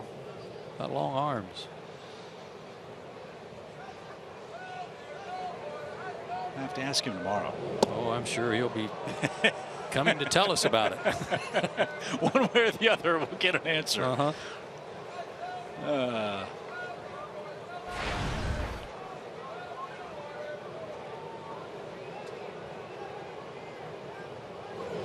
Villanueva is still batting 1,000. 4 at-bats, 4 strikeouts. And he's the second out of the inning. Julio has 5. And 2 are away. And back to the top. And Travis Jankowski.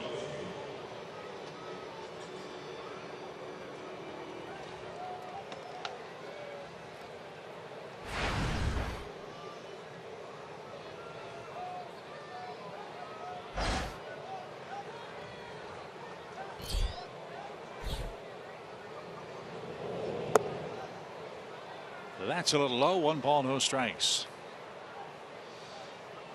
Supplemental first-round pick was Travis Jankowski in 2012. 44th overall picks. They like him a lot.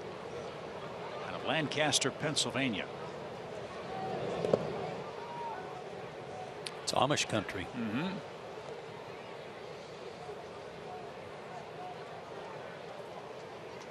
Was a Texas League All-Star last year.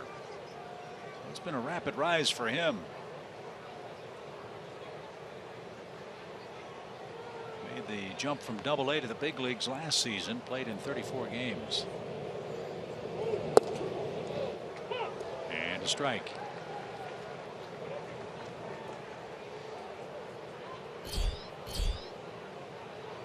Where was that Texas League team? I thought their Double-A team was in Mobile. San Antonio. Oh.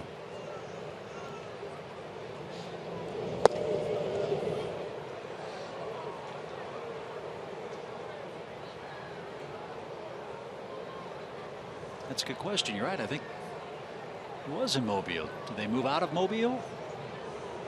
I don't know. Are the Reds in Mobile now? The Reds are in Pensacola, I think. Okay. Between the stadium name changes and the affiliate changes, Dansby did not get his man. Close play at first. Jankowski beats the wrap. Infield hit. Let's see if the Braves take a look at this one. Well, for him to even make that halfway close with the way Jankowski can run, that was a super effort.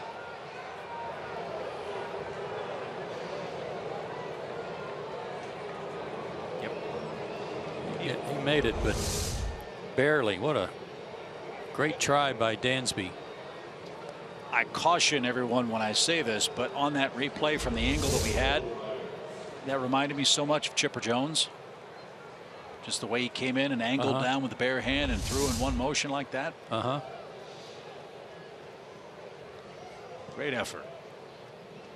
And now trouble with Will Myers, the 23 home run man, with 2 outs. Padres have 1 2-out 2-run homer. Let's see if Julio can stop the inning here. Runner goes, and Flowers had no chance. Jankowski, an easy steal, his 29th. Huge jump. Big crossover step.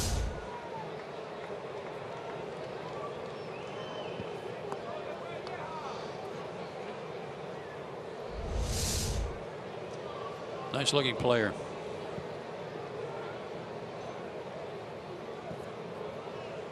So a hit means a run for Myers, who has yet to get the ball out of the infield.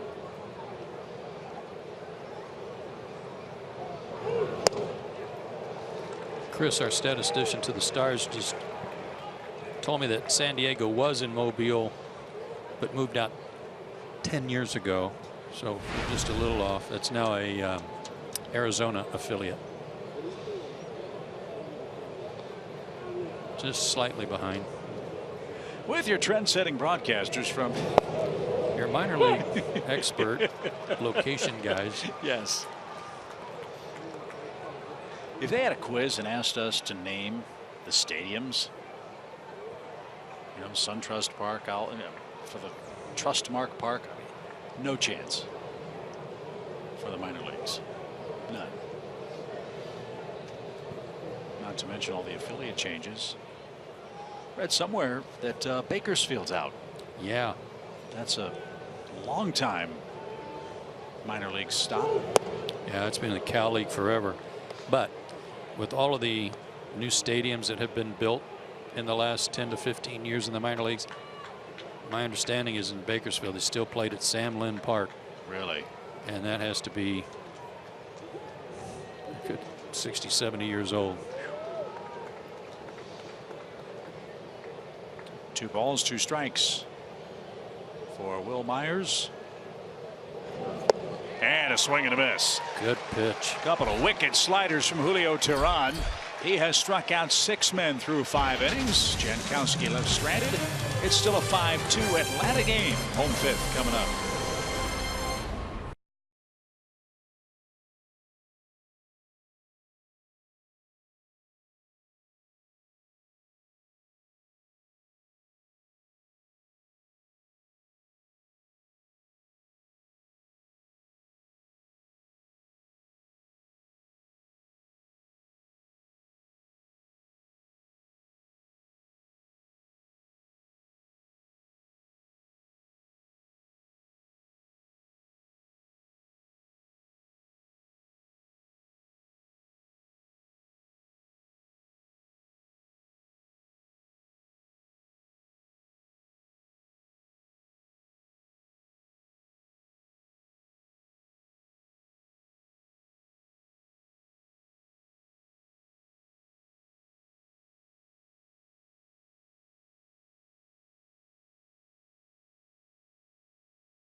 We are checking out the Mississippi Brave. Second inning, bases loaded, no outs. Max Posey on the mound, but he's going to get out of it with a strikeout and a double play, turned by none other than Ozzie Albies. Max gets out of the inning, only allowing 1 run right now. The Braves trail 2-0 as we are in the 3rd inning. Let's get you back out to Turner Field. All right, Kelsey, thanks. Well, that's on the spot reporting right there. Yeah, Max Posey 4-0 at Double-A this year. The Mississippi Braves a half-game lead in their division in the 2nd half. Jed Bradley is going for Gwinnett. He's 2-0 with a 138 earned run average. Gwinnett Braves also a half game up in the South Division of International League play. Keep hearing about Jed Bradley and his name. Left-hander. Maybe we'll see him. Again, the Braves have not had a start from a left-handed pitcher yet this year. Maybe he'll be a kid that gets some consideration once the calendar turns to September. We shall see. It's only a couple of days away, believe it or not. As Matt Kemp leads off, he's flied out to center twice. And he cracks this one toward left. And that'll be caught by Dickerson for out number 1.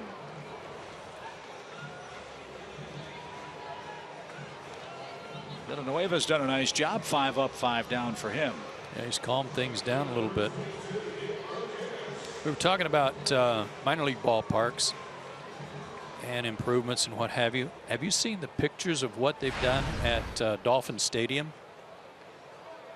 No, I'm not. They didn't build a roof, but almost. Really? They built a giant awning that covers, I would say, 90% if not all of the stands on all sides. Really? And built giant towers that help support it on the 4 corners. You got to look it up. It's pretty sharp. You know, Chris made a good point. It looks like a European soccer stadium with those giant awnings. Well, that's the big problem with that park, obviously. Heat, humidity. And rain. And rain. Yes, that certainly will help. As Nick Markakis bats and takes a little low. 1 ball, 1 strike.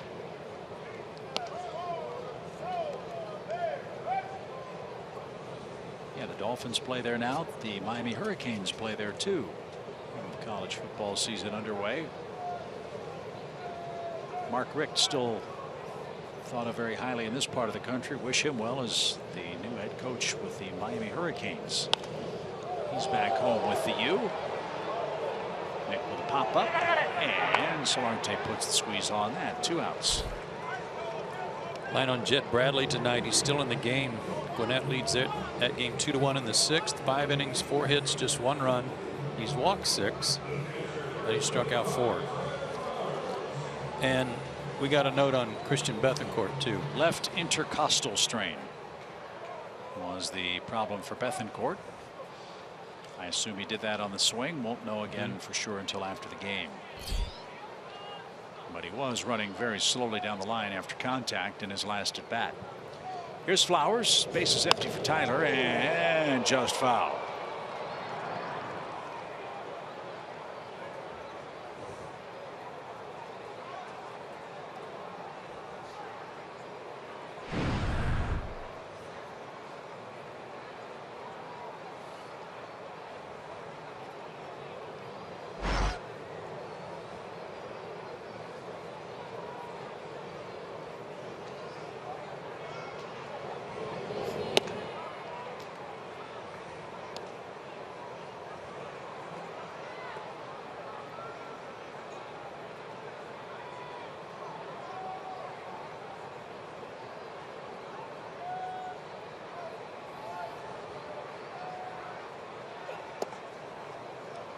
Yeah, this is already an improvement for Villanueva. As I told you, his last 16 2/3 innings coming into this outing. 23 hits, 7 were homers, 3 walks, but he had struck out 13 in that span, but an ERA of almost 10.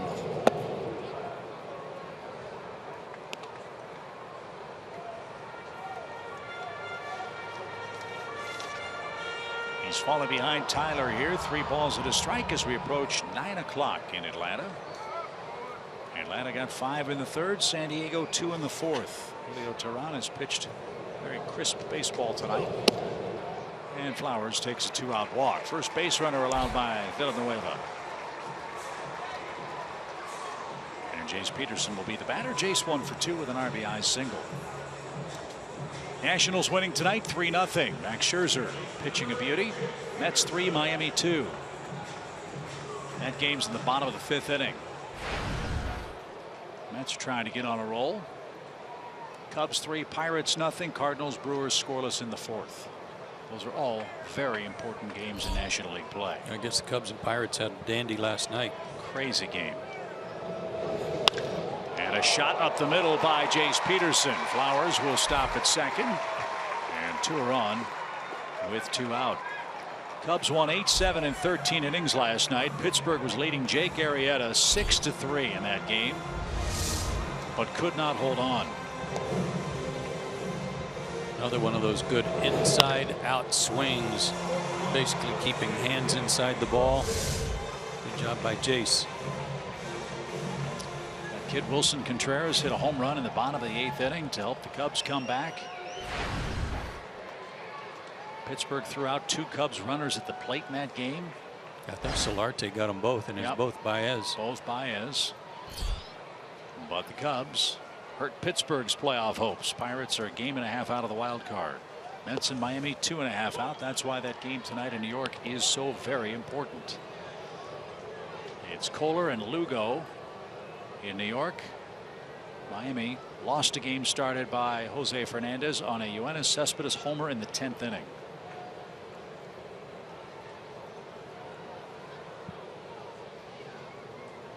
Two on for Dansby. He's got an RBI hit. This one's popped up right side. Myers gives chase, but he's going to run out of room.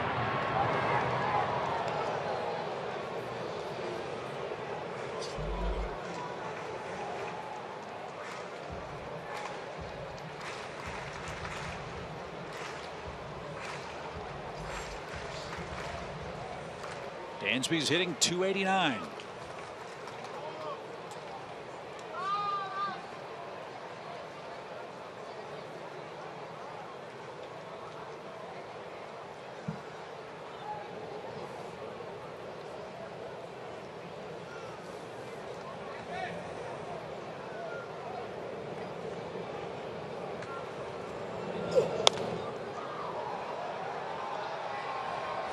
Nothing in 2. I think everybody thought Dansby would be able to hold his own defensively in his first days in the major leagues. I look at his numbers, Joe, and pretty impressed. He hasn't been overpowered or overmatched in his big league at bats. No, and he's had a good approach. He hasn't been trying to pull everything. He's not flying open, you know, trying to catch up to anything. He's just fine if he gets jammed once in a while, and that's a good sign. He's hit the ball sharply to right field and to center. Ripped one to center tonight on a high pitch. And a good take there. Close pitcher's pitch. 1 ball, 2 strikes. Now he's had some days off against the really tough pitchers. Yeah, I expect that to end soon.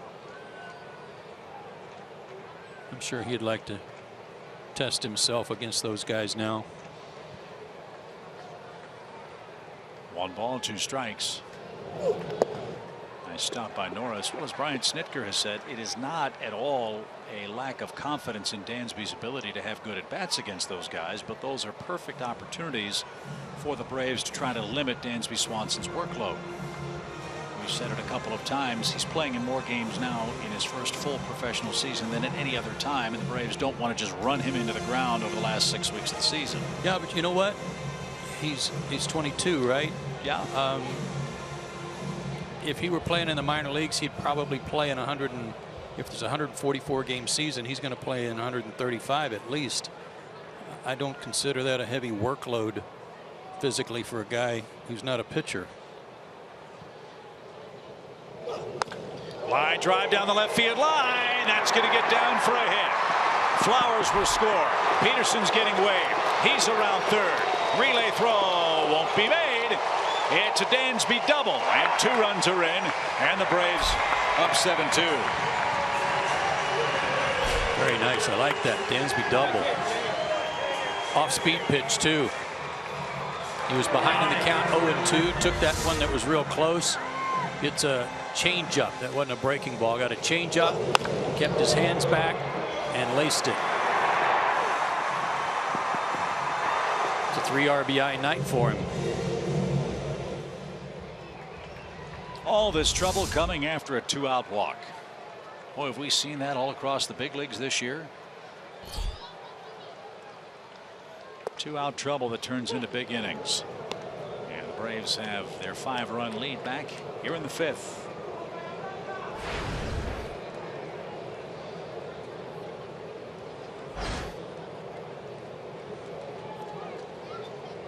Oh, 1 and now 0-2.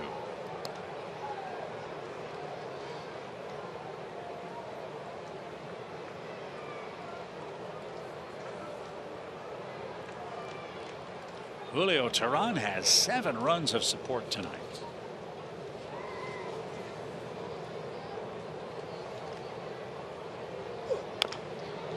He's going to go in the dugout and ask somebody to pinch him. There's no way this is anything but a dream.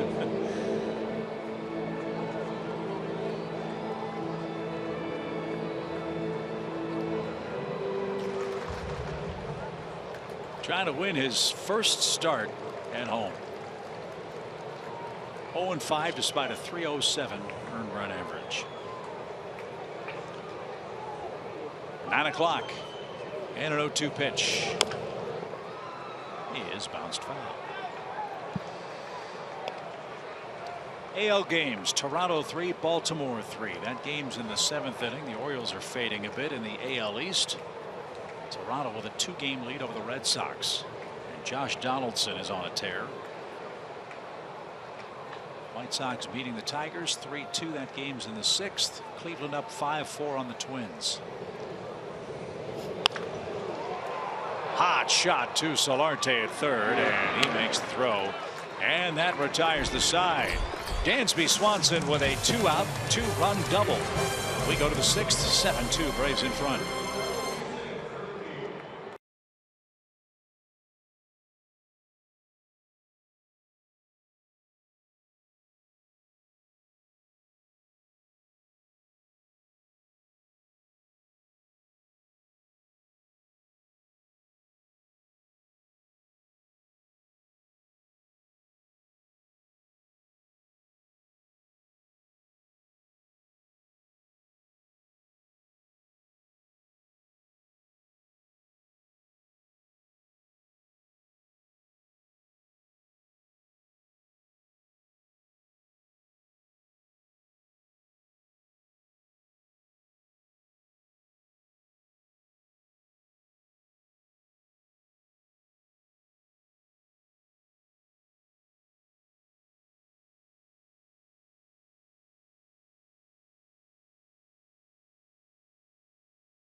Go Braves up 7-2 in this one, top of the 6th. And how about Dansby Swanson with our Toyota key plays of the game? Here's a single RBI, getting on top of it, whooping stick, and then the big 2-out, 2 RBI double. Doesn't go up the middle on this one, pulls it down the line. Love what Chip Caray and Joe Simpson had to say. I got to take a swat at this horse too. I'm very, very impressed with Dansby Swanson's plate discipline. You guys hit the nail on the head. He's not overwhelmed, extremely mature, built to be everything that we had hoped. And I got to say this too. There's over 300 Division I schools. There's many D2 and D3 schools. There's junior colleges. Let me encourage you guys sitting on your couch, if you're a teenager and you haven't been spotted yet, he had one college scholarship. That was at Vanderbilt University. Took a lot of time to bust into that lineup, then played second base, worked his way to short. Next thing you know, out of all those schools, he's the #1 player, #1 pick in the draft. Guys, back to you. That is a great story, Paul. I didn't realize he only got one scholarship offer. That is a tremendous incentive. Talk about it all the time, don't we? The inexact science of scouting. How many NCAA colleges, Division I, II, or III, wish they had a do-over on Dansby Swanson? Yeah. Who has 4 multi-hit games, by the way, in his first 10 in the big leagues. Bouncing ball to second. Big hop will take care of Solarte, and Tehran's off to a good start in the San Diego 6th.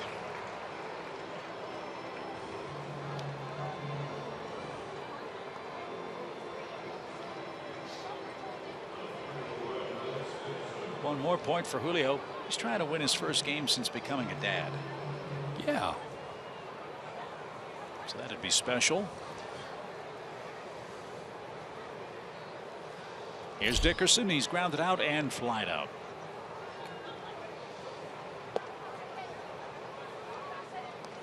One ball, no strikes.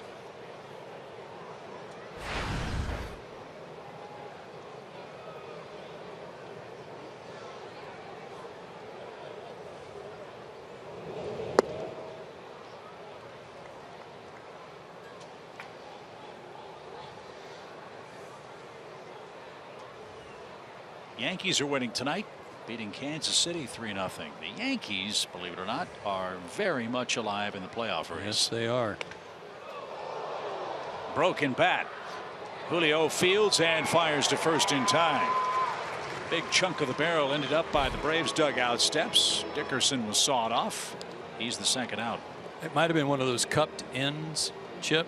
It may have hit right in that cup and just peeled it out.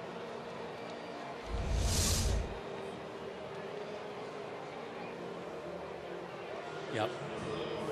Splintered it right down the middle. Julio does such a good job of feeling his position. He might have a Gold Glove in his future. The Yankees are 3.5 games out in the wild card. Kansas City is even closer. They were left for dead. Yeah. But you know, the Royals are 18-4 in their last 22 games. They've picked up, I think, 6.5 games in the wild card standings. They're only 2 games behind Baltimore. Wow. I knew they had that 9-game winning streak, something like maybe 10. That was part of it. And they've got a favorable schedule. The Royals play 19 of their last 31 games at Kauffman Stadium. And they know how to do it. Right.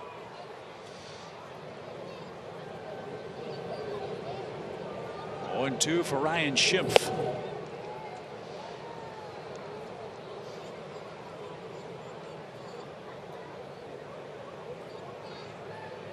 It's Tanaka and Volquez tonight in Kansas City. And the Yankees lead in the third. Wonder if Sanchez hit a home run. Might have. Fly ball toward left. Kemp on the run, nears the line, slows, and makes the two-handed catch. And that retires the side. 3 outs on 9 pitches for Julio. Top of the order coming up for Atlanta.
This moment, let's head back to the year 2000 when Braves manager Bobby Cox passed former Dodgers skipper Tommy Lasorda on the career list for most managerial victories. His 5-2 win over the Reds put him 14th on the all-time wins list.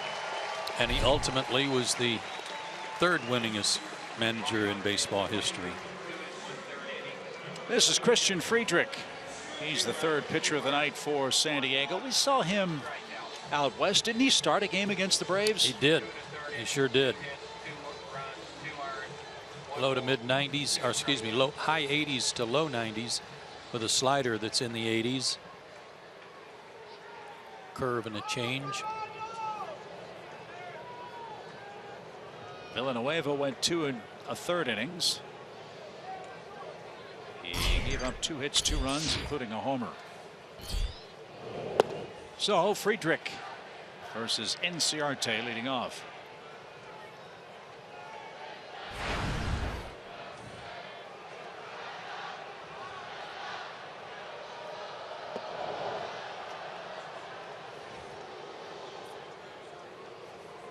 Got some Bulldogs fans in the upper deck getting ready for their big game Saturday night here in Atlanta against North Carolina.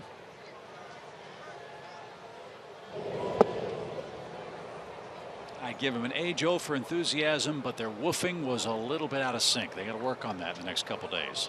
Probably freshman. Yeah, pretty good chance. A little low.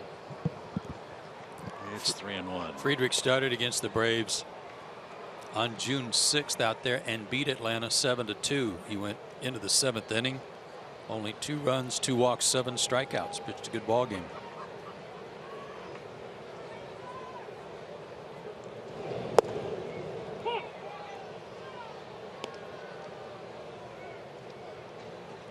In that game, Matt Kemp for the Padres had a sac fly, a single and a run scored, a double and a run scored, and 2 RBIs. And he missed downstairs. Leadoff walk. I was just going to say a second ago about the last inning. Villanueva pitched really well, and he was 1, 2, 3, 4, 5, 6 in a row he retired. And then, like you said, the 2-out walk, and it led to 2 runs, and it spoiled what otherwise had been a nice get back on track outing for him. And we see that's happened so often to Braves pitchers. Yeah, and not only get on back for him, but the Padres are back in the game. Yes. Down 5-2. So he's happy to cash in the walk. A single follow, then Swanson's double to left. And now a leadoff walk from a new guy. 42nd walk in 99 innings.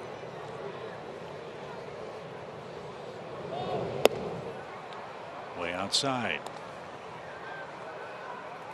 And no, his name is not pronounced Froderick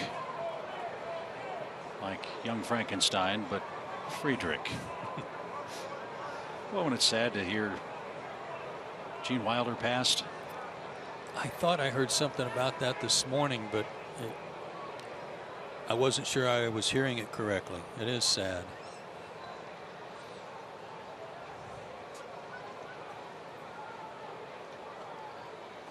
One ball, no strikes.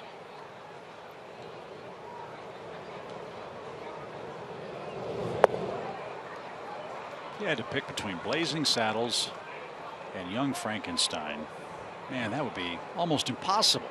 He was a comedic genius. Oh. Such utter joy with the characters he played.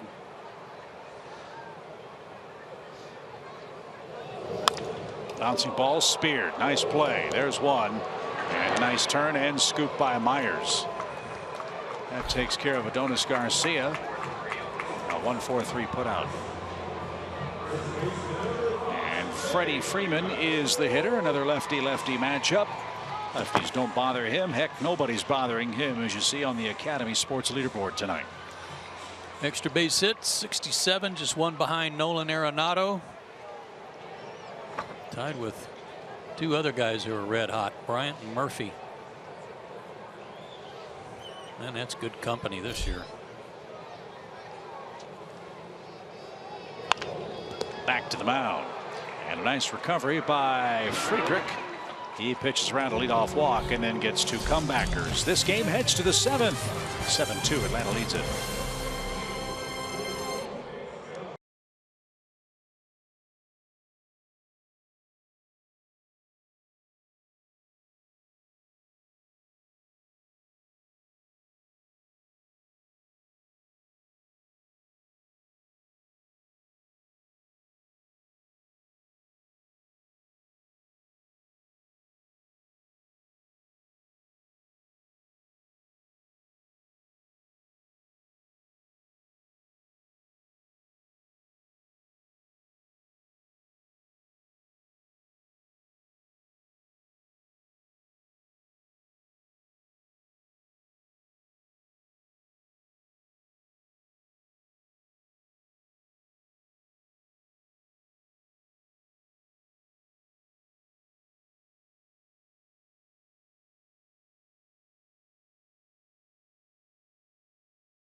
Braves tonight, as you see on our Mazda game summary.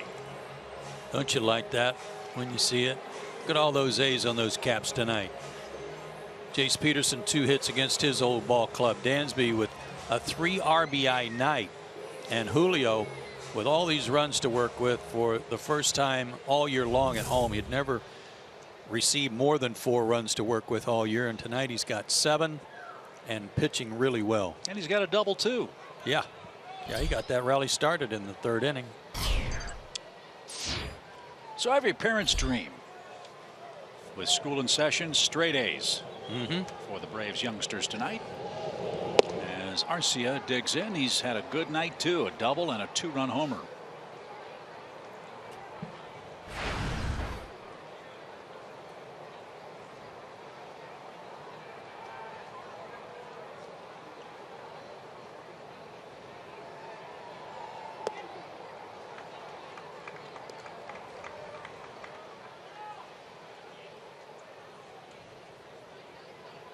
By the way, I checked that Yankee score. Sanchez did not hit a home run, but Aaron Judge did. He's one of those 2 sensational rookies, or 3 sensational rookies for the Yankees. They now lead 4-0. Here it's 7-2. Good change.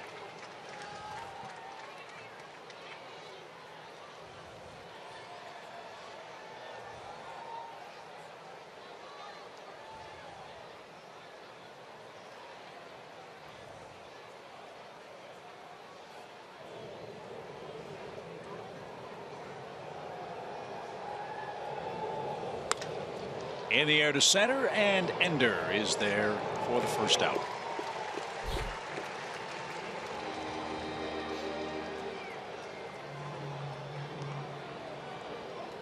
Here's Norris again. Christian Bethancourt started, had a left intercostal strain that knocked him out of the game after 4 innings. So this is Norris's first at bat of the night. Well, I tell you what, Derek Norris got some big league sweatbands on, doesn't he? Man, got his number on him, almost cover up his whole forearm. You know what that means? He sweats a lot. Well, I mean, he may have ordered those special just for Atlanta. Right. This guy's a good player. Yeah, he's an outstanding catch and throw guy. What's his contract status? I want to say he's going to be able to become a free agent, and if he were just hitting 220, 225, his value would really jump. He is a free agent. Last year threw out 38 base stealers. That was more than any other catcher in the major leagues. What did he hit last year? Last year, 250. Yeah, I had a feeling he's better than 186.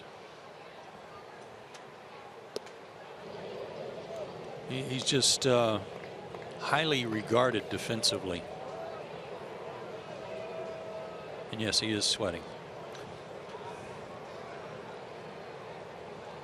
He was a 4th-round pick of the Nationals. Went with A.J. Cole, Tommy Malone, and Brad Peacock for Gio Gonzalez. Then came to San Diego for R.J. Alvarez and Jesse Hahn. That was before the after the 2014 season. Hit 270 that year with Oakland. He may be a real bargain for somebody if the Padres don't re-sign him. If he's able to bounce back to those kinds of numbers. It's only 27. And he's going to have a seat. Julio has 7 strikeouts tonight. And he has set down 6 in a row.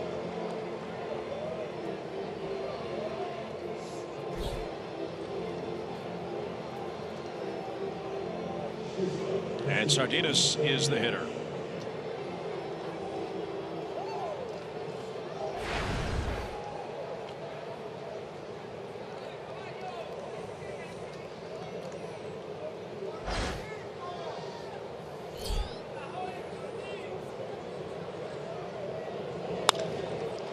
That's lined over short, and a 2-out single for the Padres shortstop. And Brett Wallace will grab a bat and come on and pinch hit. Sardinius deserved that after 2 line drive outs.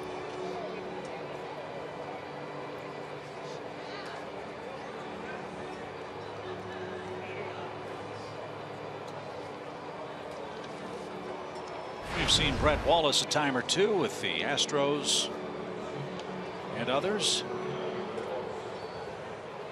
When we saw the Padres out in San Diego, Wallace was their third baseman. Remember that? Oh, that's a good point. Forgot that. 33 starts at third, 13 at first. He's also been a DH 3 times. He has 8 pinch hits this season.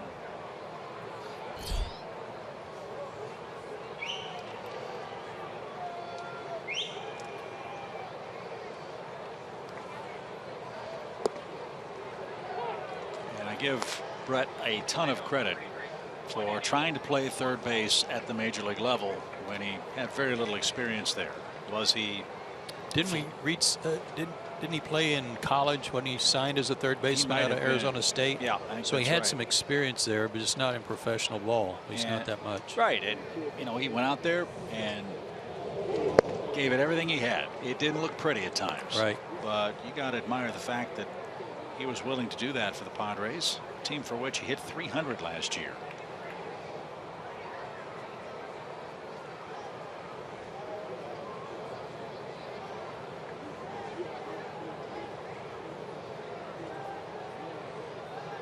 One ball, one strike. 7-2. We're in the 7th. We just got a shot at Andy Green over there in the dugout, the manager of the Padres. Think about what a difference this year has been to him. For Freddie Gonzalez and then later Brian Snitker, it was obvious what the Braves' plan was and what they were doing and what the team was going to go through. For Andy Green, you go to spring training, you think you're going to have a shot at winning the National League West. You've loaded up, you know, some players, and all of a sudden you look around and your bench and your lineup is a whole lot different than it was coming out of spring training in your first year managing. Talk about having to adjust have a little different mindset. Wow.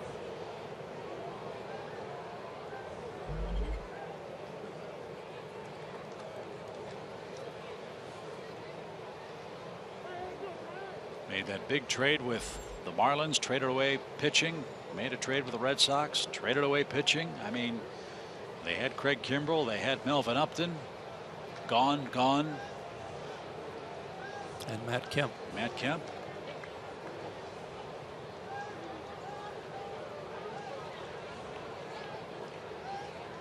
the Padres at 55 and 75 on the year. Out of play.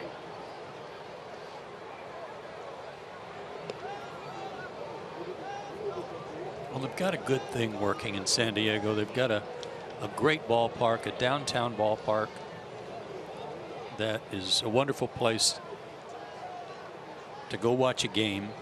They've got a tremendous new TV deal that I don't know if it kicked in this year or next year, but is long term and is going to be the support beams for this franchise for a long time if they want to go get more people. Just finding a plan and sticking to it that seems to be the issue. 1-2. Swing and a miss. Wallace is retired. Julio Teheran has struck out 8 through 7 innings. He's having himself a terrific night. 7-2. Atlanta the lead. 7th inning stretch.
sponsored by your local Toyota dealers, Let's Go Places, the Georgia Lottery, and Zaxby's Indescribably Good.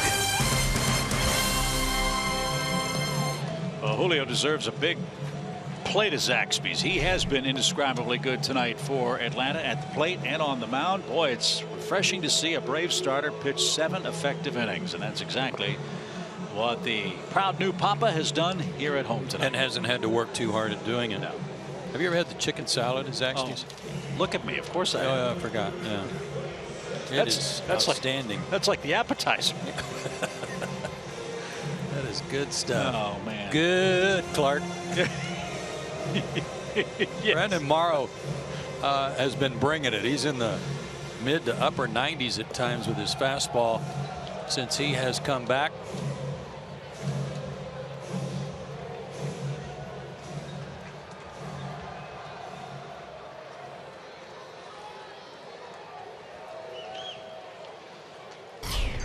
He was a free agent signee. Morrow spent a lot of time with Seattle and the Toronto Blue Jays. He's won double digits as a starter in 3 separate seasons.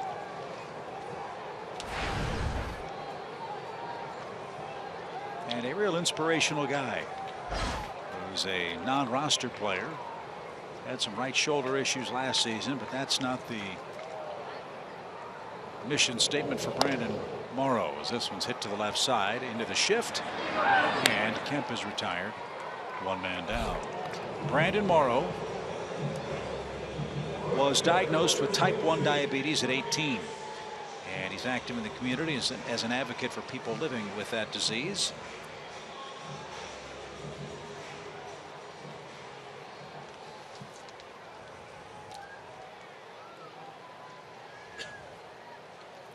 So good for Brandon Morrow to be able to be successful and play with his diabetic condition.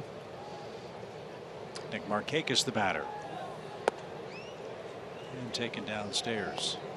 Nice easy arm action from Morrow.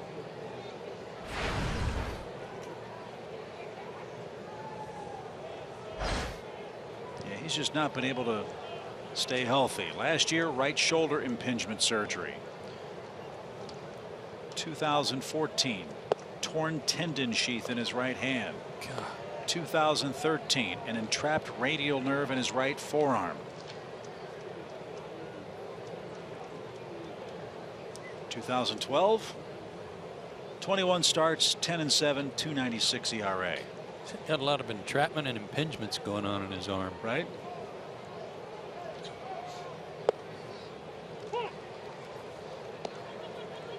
Was a first-round pick, 5th overall in 2006 by Seattle, out of Cal Berkeley.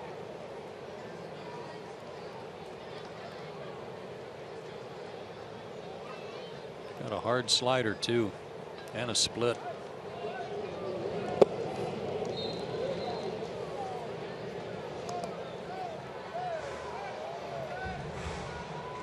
Not hitting that mid-90s mark like I expected, though.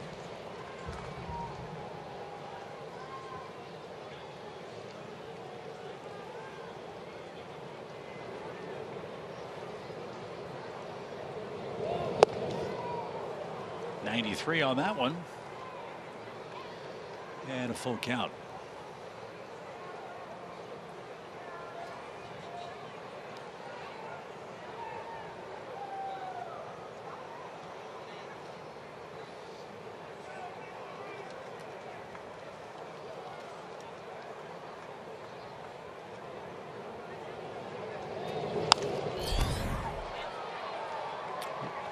And 95 count stays full.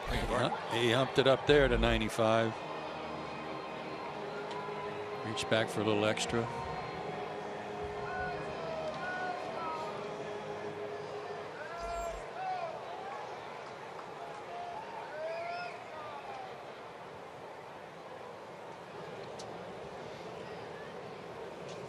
Braves tonight are trying for their 4th home win in August. And a base hit by Markakis to left. Nick is such a professional hitter. How many times have I said that this summer? You know, he gets behind in the count or gets ahead in the count, and the guy throws 95 and throws it, and he's late. So 95 again. Nick just shortened up his swing. Real easy, short, quick swing to the ball, and went down and threw it to left field. That's big league stuff right there. 134 hits from Markakis now.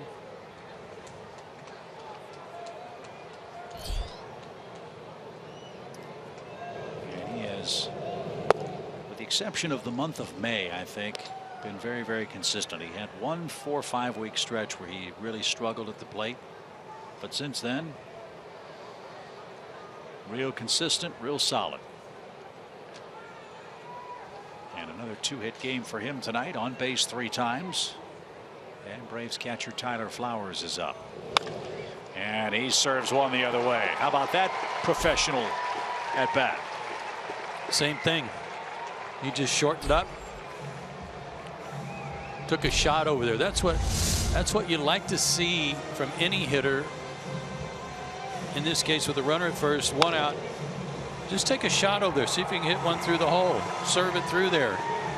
You don't have to hit it off the wall, but you put 2 guys on base. Sometimes you're able to go first to third on that. And that's something a lot of young hitters don't understand yet.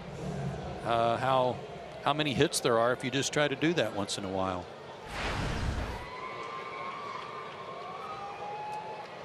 Chase Peterson's had a good night. He scored a run. He's knocked in a run with his 2 hits. And outside, ball 1. Back at it again tomorrow night. Paul Clemens and Matt Whistler. Braves live at 6:30. First pitch at 7:10. Then a 12 noon start on Thursday. And we're out of town again. We're what? Yep.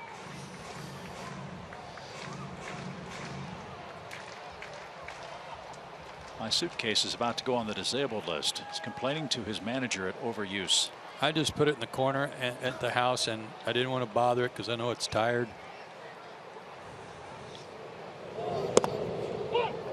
Norris can't find it. That was called a strike. He looked right. The ball ricocheted left. Thank you very much.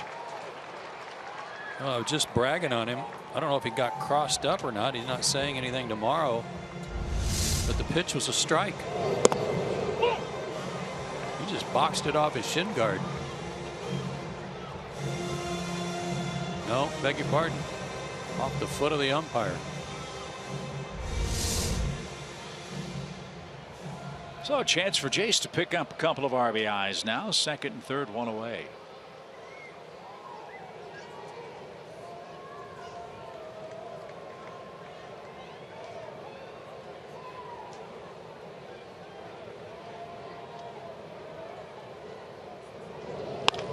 Ground ball infield in. Nice play, Schimpf.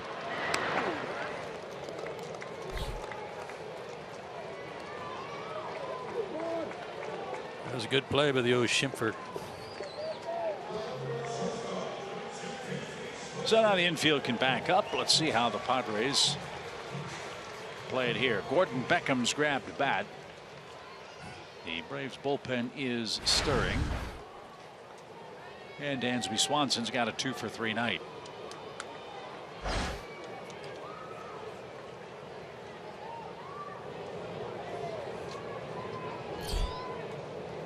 .98 pitches for Julio. And if he's finished, we'll end with 8 strikeouts in 7 innings.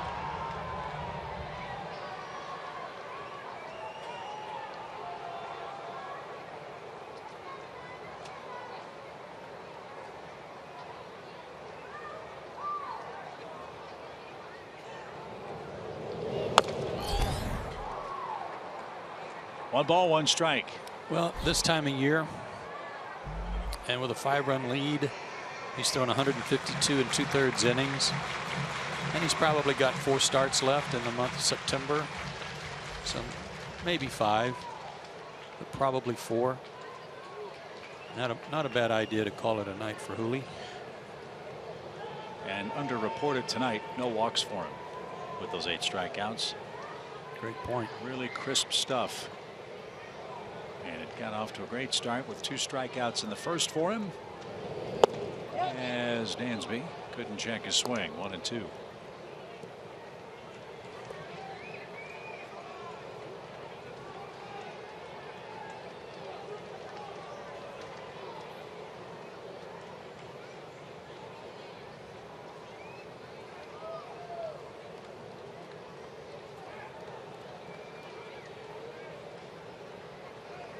Markakis at third, Flowers at second, and a 1-2 pitch coming. And a shot to right. Arcia slides and makes a terrific catch. Boy, he had him played right. That saved a couple of runs. A sliding grab robs Dansby Swanson, and that ends the Atlanta 7th. Top of the order coming up for the Padres in the top of the 8th. Nice catch. Good game for the Braves, leading 7-2.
Park are perfect for the ultimate Braves fan. Get as close to the action as you can without being in the lineup, and keep your cool even when you're on the edge of your seat with a state-of-the-art breathable mesh seat, the first of its kind in professional sports.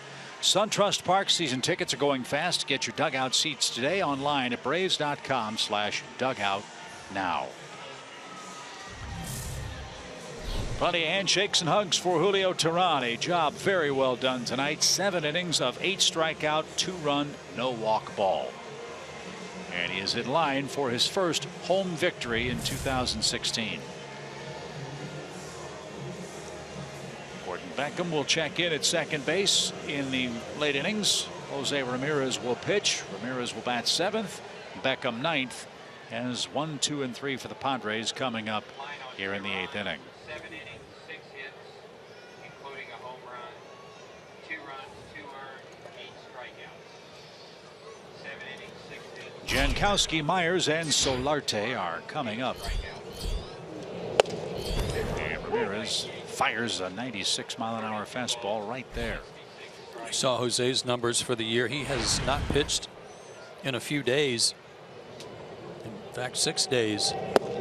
Did not pitch at all in San Francisco.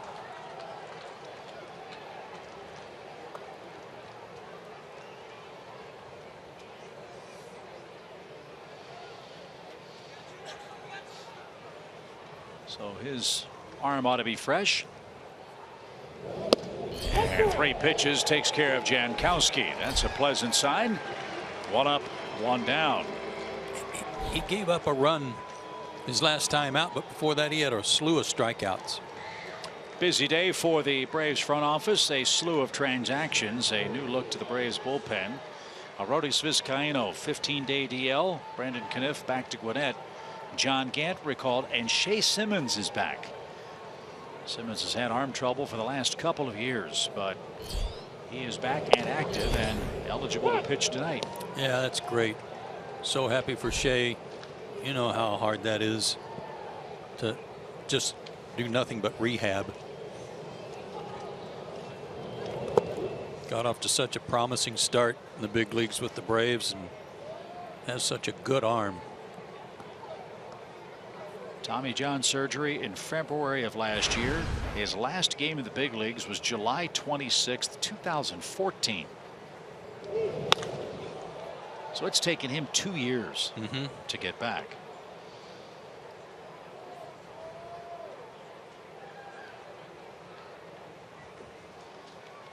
And this is the kind of game that might be ideal to see him pitch. The Braves are up 5 runs. But we'll see how Brian Snitker and Roger McDowell manage the last 5 outs needed. 1-2 for Myers. And outside.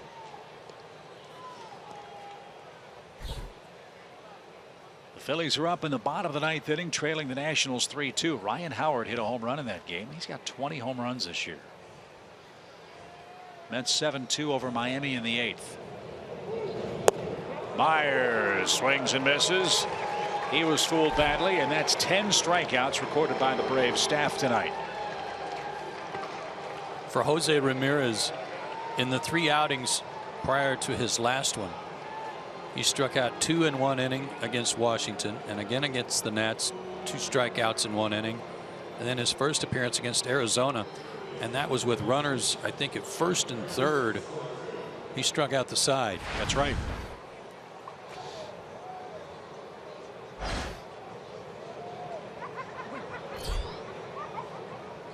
Nothing wrong with his arm.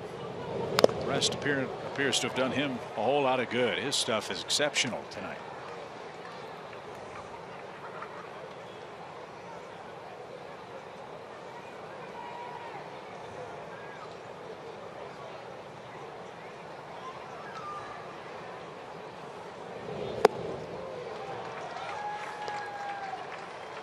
Well, you're right about the rest. He needed that. He had worked 5 out of 7 days that led up to that outing where he gave up a run. And it is an electric arm. How about that performance? He just struck out the side, and he did it on 11 pitches. Very impressive. Jose Ramirez, 1, 2, 3, all of them strikeouts, and we head to the bottom of the 8th.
Is presented by Academy Sports and Outdoors. Right stuff, low price, every day.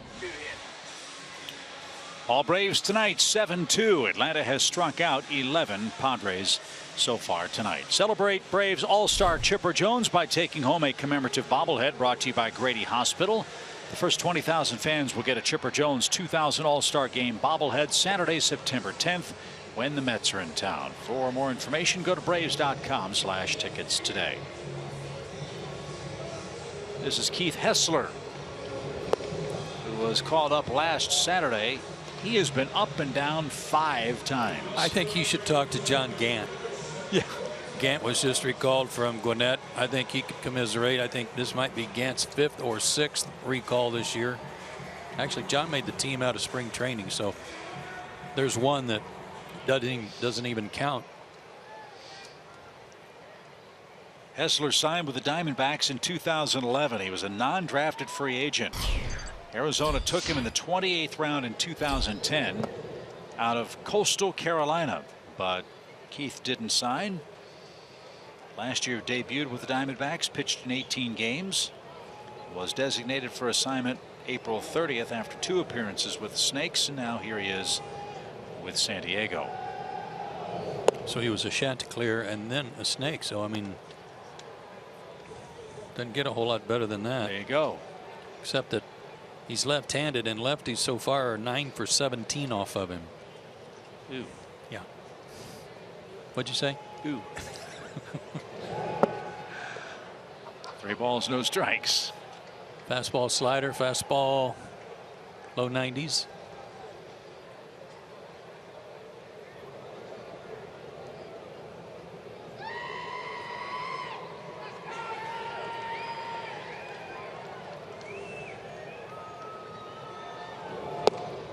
There's a strike for Gordon Beckham. 3-1. Gordon's been swinging the bat a little better. Had a double in the desert, and then the home run in San Francisco in the blowout game on Sunday afternoon. Speaking of Bulldogs, looks like your Bulldog faithful are heading for the parking lot.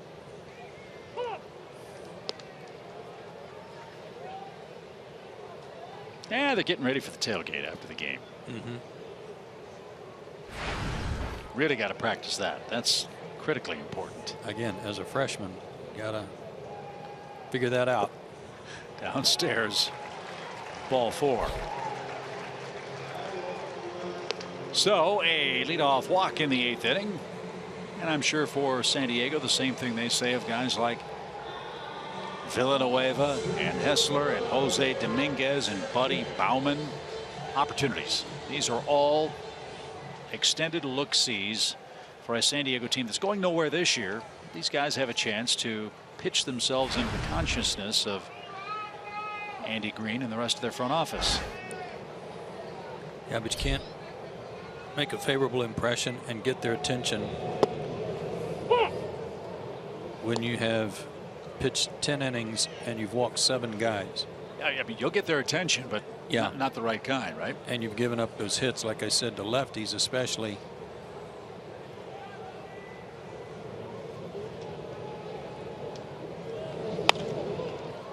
So a test for him here. You've got one of the hottest hitting left-handed bats in the National League. And Hessler's quickly ahead. 0-2 for Ender Inciarte. Paul Clemens, Matt Whistler here tomorrow night.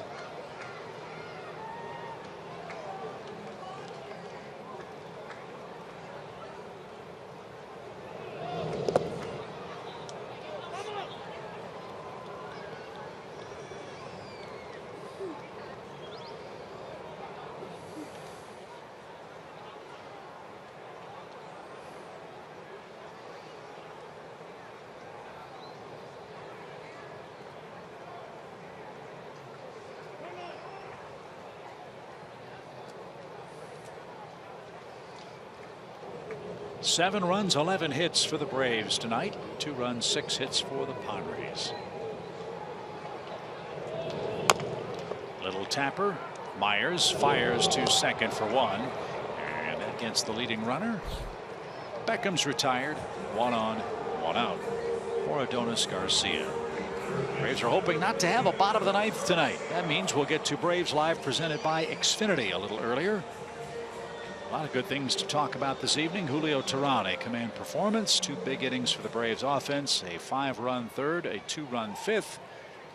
Teheran trying to win his first game at home this year and his first game since becoming a dad. And a 3 RBI night for Swanson. Pretty good.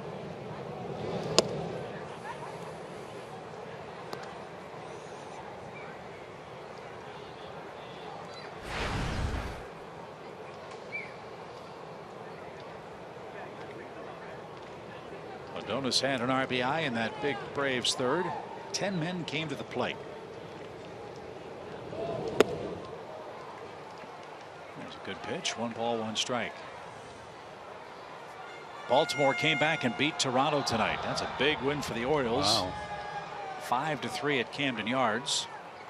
Tigers 7-4 over the White Sox in the 7th. Cleveland 5-4 over the Twins in the 7th. Boston losing though 4-3 to Tampa Bay. Royals have scored twice. They trail the Yankees 4-2 in the 4th. Seattle 6, Texas 4 in the 5th. And Cole Hamels started that game and had some control trouble. Nationals won 3-2. Mets 7-2 over Miami in the 8th. And Garcia didn't get it. 2-2. Cardinals won, Milwaukee won, 7th inning. Dodgers and Rockies just getting started. Giants and Diamondbacks have first pitch in 20 minutes.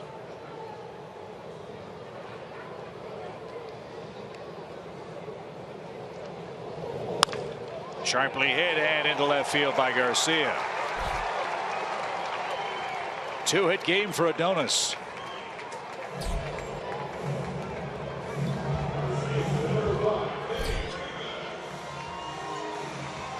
Freddie Freeman gets a chance to hit with 2 men on.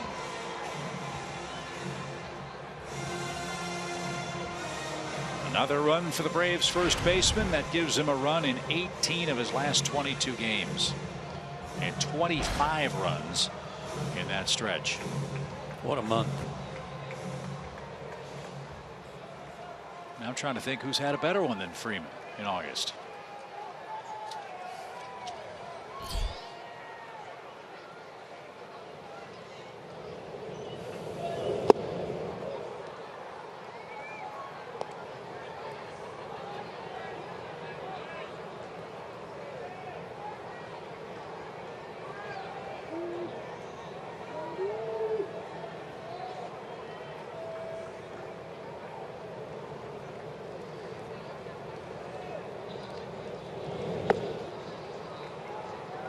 One ball, 1 strike.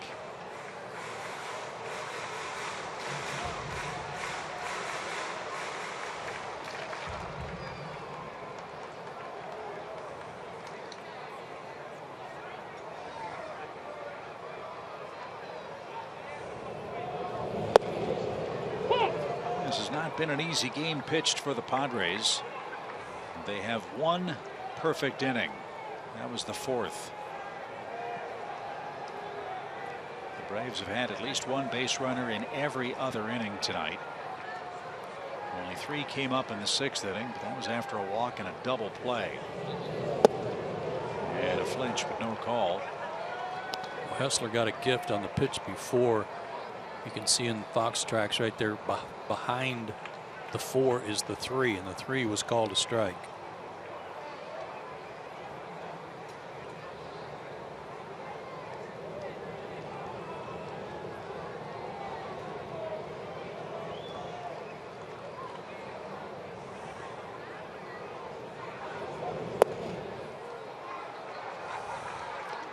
So here he is again with a full count to one of those left-handed hitters. Well, you saw Will Myers there in that catcher's crouch, mostly just stretching, but also waiting for him to throw the ball over the plate. It happens so often to defenders that you just, nothing's happening. 20 pitches, 10 balls, and now 21 and 11. And just can't defend it. And Myers just now bent over and slapped at the dirt. Can't defend it. Another walk, 2nd of the inning, and the bases are loaded. No place to put Matt Kemp. Oh, all right. Yeah, our Turner Field trivia with 18 games left. Among visiting batters, who has the most stolen bases at Turner Field in the history of this ballpark? Ooh, we got to think quick.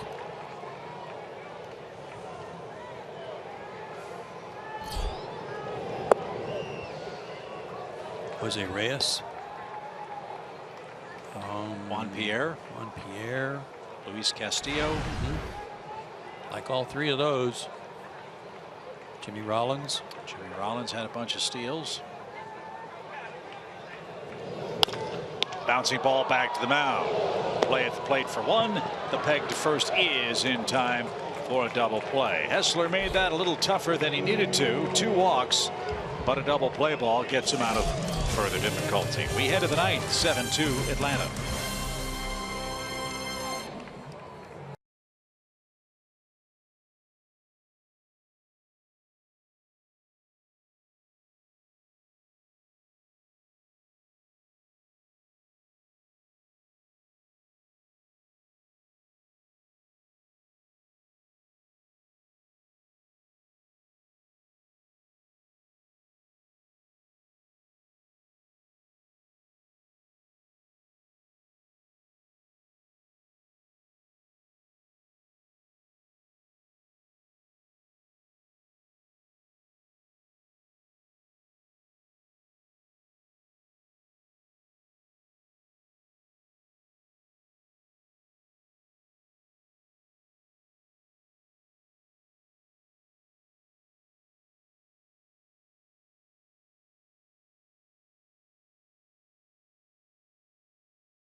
Was presented by Mazda, Georgia Power, and Xfinity. X1 from Xfinity will change the way you experience sports.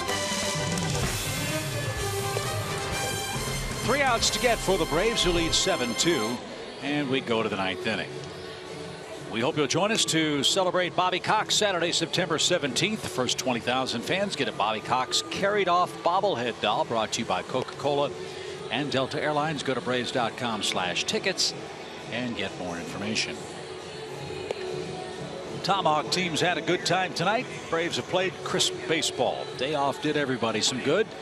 This 3-game series off to a good start to this point. Ian Kroll will try to finish things off in the San Diego ninth. He pitched in 2 games on the road trip, one that he doesn't want to talk about, and one at San Francisco a couple of days ago where he was outstanding. 2 innings, 2 hits, no runs with a strikeout. He's had a good year, 1-0 with a 324. You remember that point I made earlier about being able to stack your lineup lefty righty? Here's a spot where having one left-hander in your bullpen doesn't hurt the Braves, because the next 3 hitters are all left-handed for the Padres. Now it's a 7-2 game. There's not really a whole lot of managerial strategy going on here, but if Andy Green kept those guys in the game, you could use Kroll in a critical situation with the middle of the lineup up and not have to worry about blowing through your bullpen or playing really all that many matchups.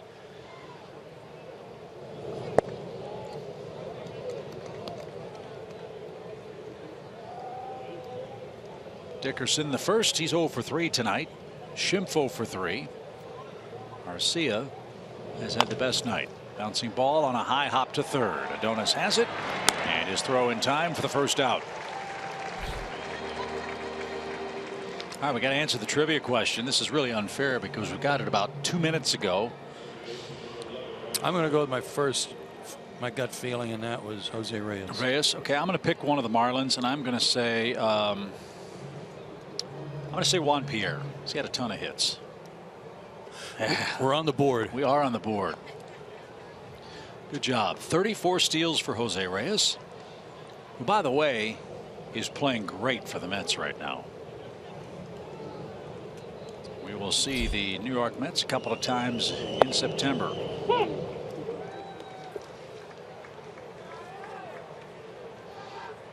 Have you seen that trivia scoreboard yet? No. Yeah, it's kind of funny how that works, huh? Yep. Get one right. Well, the dominatrix of trivia is off this week. Well, still kind of like to see it on the screen, you know, so that it's acknowledged and immortalized for all time on digital. And they're quick to put that thing up there when we're over. Yep. Yep. Sour grapes. By the way, Jose Reyes last night in that 2-1 game, Miami was winning 1-0 as Schimpf hits one a mile toward left. Long run kick, and he can't hang on at the base of the fence. And Schimpf is on his way to third, and he's going to slide in safely. That's a 3-base hit.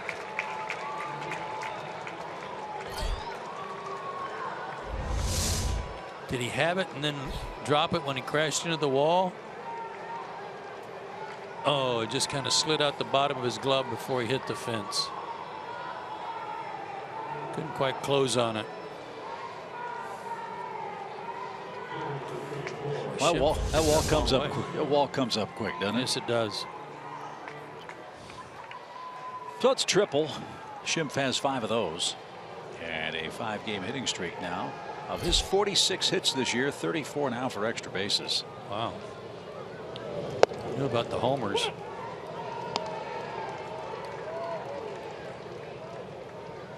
So Arcia, a double and a homer in 3 trips. Reyes last night for the Mets. This one's grounded to second. He'll get a run home, and it'll make it a 7-3 game. Mets were losing 1-0. Reyes doubled. Took third on a flyout and scored the tying run on a wild pitch, and then Cespedes hit a homer for New York's victory last night. Now, bet you he's having fun tonight as they lead the Marlins 7-3 in game 2. And finally, there it is. But see, that's somewhat deceiving. 1 for 3. Shouldn't it say 1/2? Like 1 win, 2 losses? Well, that looks better than 1 for 3. Yeah, but you look at it like that, that's 333 in the big leagues. That's not bad. Well, I'll defer to your experience. 1 win, 2 losses sounds like we're in a bad hole. You don't like, so you don't like that as much as 1 for 3. Okay, we'll do it your way. Either way, you're right. We're on the board. Actually, you're on the board. Now, when we get ahead, then like okay, all right. 3 wins, 2 losses, and that's a different story. Well, we'd better get hot because we only have 2 games left on the homestand. There's Derek Norris, the batter, and takes a little low. Yeah, 2 more with the Padres, and then we hit the road again. We've got a 3-game series in Philly, and then a 3-game series in Washington. Labor Day Monday, 4 o'clock. Then we're home for the Mets, Marlins, and Nationals again. A nice long homestand for the Braves. 9 games, 10 days. That sets us up for the final 2 weeks. I'll believe that when I see it. Yeah.